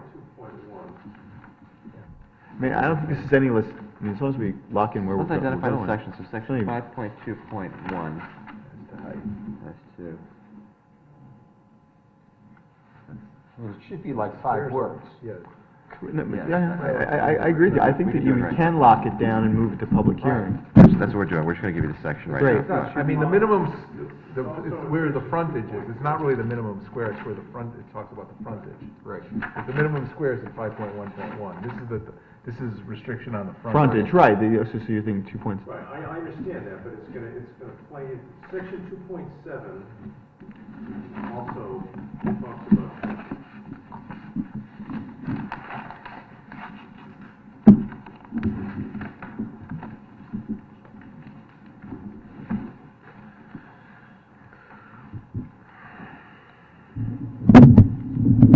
We have to, We put in 5.1.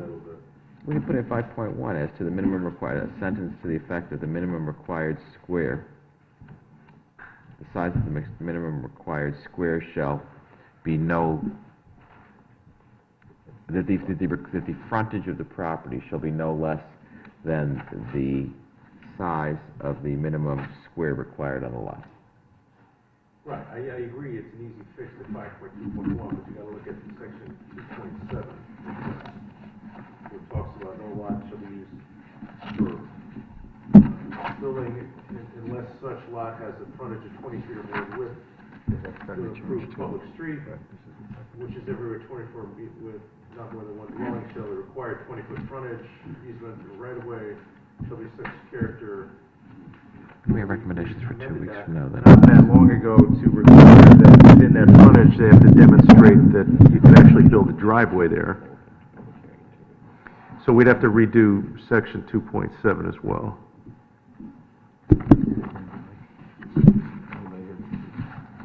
We have 2 weeks, either try to craft this now or just have this on the agenda in 2 weeks. Give us some time to just come up with those 2 changes that Mr. Wendt and I just spoke of. I think you want to be careful and We all can be do a on the same page with the wording.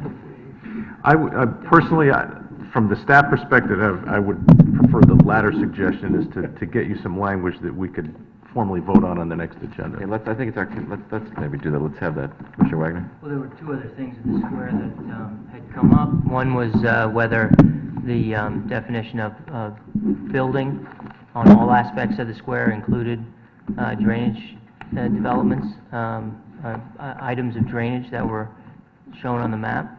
I don't know whether we wanted to add that. And then I had a question about the square. The definition is that the applicant must be able to build on all aspects of the square? No. Well, I have an opinion on that, but I'll let you finish your Okay. question. And then there has been certain site plans that have drawn the square along the property line. And so my question is, if you can't build in the setback, how does that satisfy the buildable square? Because technically you can't build in all areas of the buildable square. I believe that setback was specifically excluded from that in the language. Yeah, so, but my question is, why, and, is that something we want to look at? Yeah, that's a good point. I can give you the section, because part of what we wrote, and that's, I think Mr. Wagner raised a good question. If I could just read this, I read it a few times at public hearings, and this is the new part that we wrote, and I can't tell you which words were new and which words were old before I do that, but it says the area of the minimum square required in each lot shall be exclusive of wetlands, water courses, conservation easements, or any other restriction other than setbacks. Right. Now, any other restriction, we've applied it to several things recently. I can't remember, there was one on Brookside Drive, I think, or somewhere there that we, no, there was another one, I can't remember which one it was. No, it was, Tuller Road. Tuller Road, right, Tuller Road. They had a drainage easement in there or something like that, right. Thank you. I forget which one it I was. can, And other than setbacks, I can't tell you, Mr. Wagner, why that's there, but that's your question there. It is. So, yeah, you could build it right up to the property line by the current regs, but you can't build it on top of a conservation. right, if your lot square is 100 feet, for example, you could have a 100-foot wide lot. Now, within that 100 feet, you still need to maintain minimum side yard setbacks.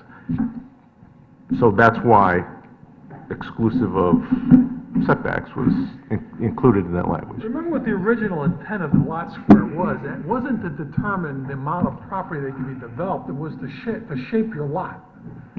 Right. The intent of the lot square is within an acre or a half acre, whatever the minimum is, that there's an adequate shape, so you don't have a 3-foot wide lot that runs for 3 miles and you call it a 2-acre lot. All that said, I want to also, that one sentence is part of a much larger paragraph that I think you need to keep in its context. In my opinion, if you look at the very first sentence of the definition, it says, in determining compliance with minimum lot area and shape, land subject to underground easements may be included. And then we get down and have a further definition. So I think, in part, the commission has looked at this, concentrated on that last sentence without looking at it in context. As an example, you have, the detention systems were taken out of the lot square in this last application. But in order to get the water into the detention system, there has to be a pipe that runs from the house to the detention system that's going to be in the square. I mean, if it's on a sewer system, you're going to have a pipe that runs from the house to the street that's going to run through the square. If it's a 1-acre or 2-acre lot that's on a septic system, that septic system is likely going to be in the square. So, in my opinion, I don't think that last sentence was meant to exclude those types of drainage or septic features in a house. There were examples of subdivisions that showed squares that you couldn't build on. If I could go with this? With 2 examples, Duck Farm Estates has 2 lots that have squares fronting on Round Hill Road, but the lots are large enough that they're effectively rear lots. In my opinion, I believe that is what that sentence was looking to avoid, that you could actually build in the square. Not every single square inch of the square, but the house would actually be in the square. That is my opinion. I think you need to look at that whole section as a whole, not just parse it out in individual sentences. Right, I mean, I think that there could be certain kind of easements which could be exceptions to that, right? Where you have possibly a utility easement which precluded construction on that ground so that it was available for utility, underground utilities and such. That would present an easement on which no building could take place. I agree with you. And that could be excluded. Well, no, but if you look at the very first sentence of the thing, it says underground utilities may be included. Easements Utilities. Right. Like if it's an access easement for a driveway or something, then then you cannot have that in the square. It's excluded. But if it's an underground utility easement, the first sentence of that section says it can be included. So for underground stuff, it's okay. Above ground stuff, no. Mr. Jacobs, I'm pretty sure our intent, I can't remember why we left the setbacks out. The previous language said setbacks weren't included, and we just didn't touch that. I could go to the previous, we amended this in 2009, and I can't remember why we left it in. I believe our intent was any other restriction, and Mr. Jacobs say, if you can't build a house on it, then it can't be included in the square. The total purpose of this was try to make it more difficult to build, to squeeze these things in. Admittedly, the square affects the lot character and shape, whether it can be developed. But So with the setbacks, I mean, to my point, it would make the lot shape and configuration more to the intent if the setbacks were excluded and could not be within the buildable square. And what about grade? Well, I mean, Reasonable grade would... that I think gets to a question of engineering, right? I mean, if you can or can't, right? If that, my only point is, if that is what you want to do, I believe you need to amend this section. Right, I appreciate that. That was my question, and just putting it out there, I think it's been fully vetted, and I'm done. Commissioner Jacobs? To give you an idea of the history of this and why we made the change, people were building with their square and a lake. they were building with their square and wetlands. They were building where they would have a 30-foot difference within 10 feet within the square. I can appreciate A cliff. And it would be like this, and then they'd have, or they'd have what were called dog bone shaped lots. Square in the back, a cliff. And then, basically almost no usable property, actual usable property, and in the front they'd be putting a huge house. I can appreciate that. I was just referring to the setbacks. Okay. I mean, if there's some reason why that is appropriate to be continued, to be included in square, then fine. But I don't know what it is. I'll go back and look at the previous, because I have a copy of the previous language. I can't remember why we left that in, but I know it was in before. It was excluded before, and for some reason we didn't exclude it, but I can't remember why. I would think it was because we were at that point pushing to get what we got. What we could do is, I think the vice chairman and I will consult with each other, and then I'll talk to the staff, and we'll work with you to come up with something for our next meeting, a little more concrete before we send anything to hearing, or... Yeah, if you want to say that, the square has to be, free of anything, then I think we need to work on that first sentence as well. I'm not suggesting that you can't get where you want to go, I'm just saying that the language that we have, I don't believe does that. Sure. So, Mr. Cannelli. oh, yeah, I'm sorry. So we are going to have something at the next meeting about about this concept of the frontage being equal to the... My understanding of what you're looking for is to increase the lot frontage standard in all zones, well, all residential zones, I should say, from 20 feet, which is the across-the-board standard, to whatever the minimum lot square width is in the zone. Yeah, okay. So That will have the effect of reducing rear lots, which is potentially not eliminating them, but if you need a 200-foot frontage rather than a 20-foot frontage, that's going to make it more difficult to accomplish. Thank you. My only concern is that this keeps moving. It will be moving. In 2 weeks, we'll have analyzed the sections that need to effectuate that need to be changed, and we'll have them all together. We'll have language in 2 weeks You will have language in 2 weeks. that we're voting on. No. Well, that you're sending to We're public voting to hearing. move to Yeah. public hearing. Yeah, yes. Yes. Yes, Not to vote on, but to move to public hearing. exactly. Fine. Okay. Thank you. We've been 7 years. And 2 weeks. We can get there. We'll be there. Is there anything further on our planning discussion? Oh, yeah. Is it also the consensus of this commission that I put together a request that I could present you in 2 weeks from this commission to approve my language to go to the RTM for them to consider an ordinance similar to Darien where a request can be made of an applicant for costs in order to enable the commission to retain experts such as engineers, surveyors, architects, soil scientists, wetland biologists, and wildlife biologists, as well as hydrogeologists to assist us in our analysis of applications. I'll make the motion. That has been moved. Is there a second? I'll second. Any discussion? Hearing none, I'll come up with language in 2 weeks on that as well for us to discuss at the meeting and before we just send it over to the RTM. Oh, let's vote. All in favor? No, we don't have to. No, we don't have to. We can't, yeah, right, let's just go to them. I'll just do that. We don't need to. There's nothing really formal. Sure, do it. A gateway will have to, probably sit down and talk more about that. I think that's more complicated gateway. We raised some issues last time. How far do we go? Right. In the extent of the regulations to the gateway. Let's get this done, and all we have left is gateway at that point. Okay. So we'll talk in 2 weeks. Got 10 minutes. Thank you. Mr. Jacobs made another motion for a motion to revoke the outdoor dining previously granted to Irish Hound LLC. To put that on a supplemental agenda, to put that on tonight's agenda, to add it to the agenda. So it's on the agenda. Do you want to make your motion now so we can discuss it? It'll be the same motion. The motion is your motion to revoke the outdoor dining previously granted to Irish Hound LLC.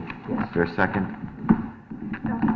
Thank you, Commissioner Jacobson. I can give you some background. This came up through staff and through the First Selectman's office. There was an application, yeah, Commissioner Jacobs moved, Commissioner Jacobson seconded. Is that your question? Commissioner Jacobson seconded. Jacobs and... That was just to Jacobs add and it to the, Jacobson. add it to the agenda. Yeah, we only added it to the agenda, now we're talking about it. This came to the attention of staff and to the first selectman who contacted me. Irish Hound LLC leases premises at 1326 Post Road, a.k.a. 12 Uncowa Place, where the Chelsea Restaurant is currently located. It was formerly the Fairfield Spot and then the Greenhouse Grill. An issue was raised with them via another citizen that there was no lease in effect between the town and the applicant for the outdoor dining space that we had approved. So the staff went back and they pulled out the statement of use that was filed by applicant's counsel, and it stated, quote, "The applicant has recently entered into a lease with the town of Fairfield to lease the proposed area of the outdoor seasonal dining area," close quote. The first selectman indicated that the town never entered into such a lease with the applicant. And we discussed a little bit as a go-forward basis how we're going to handle any future applications that may come involving lease of town property. And our first selectman will be here in 2 weeks as part of our agenda to have a planning discussion with us on how we're going to handle requests in the future if someone wants to lease town property. So the issue was we have a business in violation right now. While we gave it permission for outdoor dining, the lease it represented it never did have. So we need to take action on that, I think appropriate action. So it was suggested that one thing we can do is revoke the seasonal outdoor dining, since it does not have any lease for the property. Yeah. If and when it should get the lease, it can come back and then request outdoor dining code. Right now, it's a violation, a zoning violation. Yeah. With the outdoor dining areas, they have the greenhouse glassed-in section, and then they have another outdoor dining area on the sidewalk. Yeah, this is the area, was composed of a 15-foot by 6.5-foot patio, total square footage of 97.5 feet, located on the sidewalk in front of the restaurant. Okay, that was leased. No new patio will be built. The patio will consist of a cement area directly in front of the restaurant. And I think the application addressed this was not the other area on the left side, the north side of the building. So that's why this is before this, and why Commissioner Jacobs, I believe, made the motion. So I'll open the floor to any discussion. That's what I know about this. Commissioner Wagner? Sure. So, we had another application tonight for some, the farmer's market from over at Fishkill Properties. And, their application, they submitted a copy of the lease that they have with the town. There's actually a copy of the document that was signed. And it really troubles me to think that we had a representation from a member of the bar in a statement of use declaring that the applicant had recently entered into a lease with the town of Fairfield, when that in fact was not the case.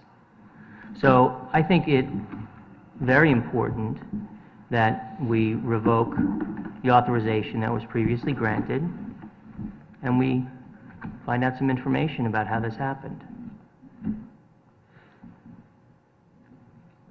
Any further discussion by any member of the commission? That's all I know. What I've recited is what I got from the selectman's office and from our staff. That's all we have in our file. From it, I had them pull the letter from the file.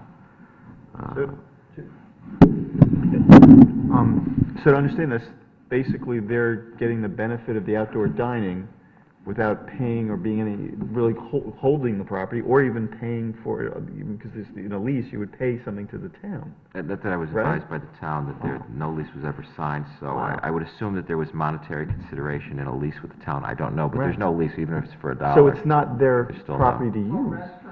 Correct. Right, yeah. Fee, right. Square footage, and if it's outdoors, obviously if they get new spaces, they should. I mean, personally, I remember voting on this, and the fact it was interesting that the town had entered into the lease. Right. And then now that they've already leased property and asking us for outdoor dining, so I thought that was interesting at the time, but that's one of the reasons I think we probably voted for it. It seems to me, at least. So I don't know what the terms of the lease were proposed or where they are. I know there is no lease that was signed, though. To the point of the lease that was part of the agenda tonight, there was consideration. I mean, the applicant there had agreed to basically build a new parking lot in consideration for the right to use the land. The lease could take a variety of forms of consideration. It doesn't necessarily have to be per table or whatever. But in fact, there needs to be a lease. Yeah. And it can't be an oral lease Right. or some sort of verbal agreement. It's the town, for crying out loud. And if you're on the post road, then it's a state lease. Correct. So, anyway, it appears from our information that there was never a lease. Mr. Yeah, Barrett? I don't think we have any choice to do this. I mean, I felt really bad about the Malto one, when we did that, but it worked, you know? I mean, I didn't feel bad that they just were just ignoring our regulations and that was why, and I know it may have hurt, but, that had to be done. This is the same case. I recall when this was approved too, just out of coincidence, I dined at that restaurant like the Friday before we met on it, and it was crowded, it was hopping, it was good, and I couldn't get a table, and they already had outdoor dining. And I hadn't looked at our agenda packet, I'm like, oh gee, how'd they get that? And I was actually, as a patron, I was thankful for it. So, you know, there's a question of, you know, promoting that, and everybody came up, I said, oh, they already have it, great. But this is different, and I don't see that we have much choice but to revoke this. I'm a proponent, just like you, Commissioner, you know. Hold on, but I've taken my, I got fricked and fracked here with you and Commissioner Wagner right on, and I backed off you. Look, I'm all for the ends, but in this case, the means are critical. Yeah. And there's absolutely no doubt that this is not something, I don't think, it's got nothing to do with the outdoor dining. It's got to do with, as Commissioner Wagner said, were representations made that were representations that were either not correct or false. And so it's not about outdoor dining here. It's about what is appropriate under the laws. And can I? Yes, Mr. Commissioner Wagner. I would like to emphasize that, I do like the restaurant. Oh. I think it's a great add to downtown Fairfield. Yeah, sure. And I'm really, really sorry that this has come up. Right. I really am. But, maybe there's a backstory here that nobody knows about. I don't know. But the first selectman has reported to our chairman that the town never entered into a lease with the applicant in this situation. So I can't imagine, I just don't understand how there could be any confusion about this. This is Commissioner where I Parker. think the whole idea of... Are you on? I mean, yeah, because, Fair TV. What I think would be important in an instance where we have a number of these cases... Commissioner Parker, we have all the regular commissioners here, though. What? We have all the regular commissioners here. This is a voting. We're out of the planning discussion. You We're can't back speak in now. executive We're back in Oh, executive. we're back in on executive. Thank you. Sorry. Thank you. Sorry. Mine was a planning comment. And this is why the first selectman is coming to our next meeting. We're going to address this so we don't have a situation like this in the future where a ball gets dropped one way or the other and our staff doesn't know, they don't know either. We don't double check. If someone says they own the property, we don't do title searches. If someone says, whatever, we don't, there's so much we can do as a commission. We have to rely on what's been submitted. Sure. And how we deal with leases of, especially because there's so much outdoor dining going on now. Everyone wants it. We love it as a commission. What is the check on this to make sure we have all the pieces in play before someone comes in, whether it's for any type of an additional use that involves a lease of property. Absolutely. Tells you how successful the town is. It's unfortunate we're here, I think, definitely,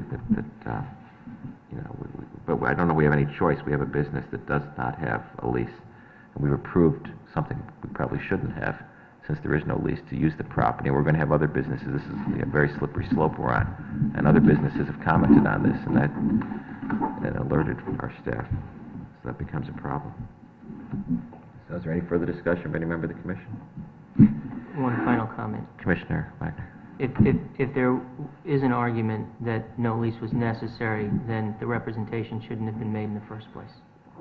So we approved the application based on the representations that were made and the advancement of the standing of the applicant to ask for this. And so I don't know that, to your last point, there may be any distinction there. That's a fair point. That's a good point.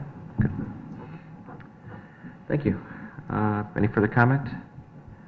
Hearing none, all in favor of the motion to revoke outdoor dining previously granted to Irish Hound LLC, DBA Chelsea, signify by saying aye. Aye. Opposed, abstentions, carries unanimously. And we have 1 minute left. Is there any further planning as we finish our planning discussion? I have a... On planning, did you want to go back to planning? I'll go back. I think this is the one instance, we've had so many incidents come up where this is a problem. This is where I think we would do well to have a very small pamphlet spelling out all the restrictions and all the consequences of having outdoor dining. And when an applicant comes in, they get a copy of this and they acknowledge all of the rules, and we're not playing it one case at a time.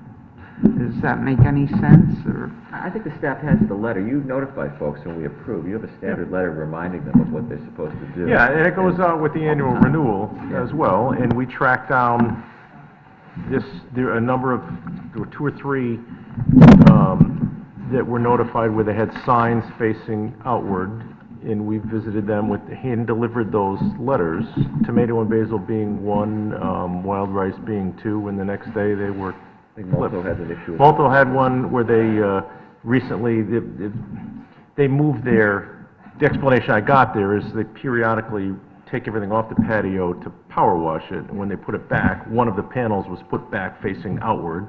We called them, they flipped it back around. So, you know, I don't know if I would agree that there have been a huge number of problems, but, you know, that they're made aware of what the standard conditions typically are.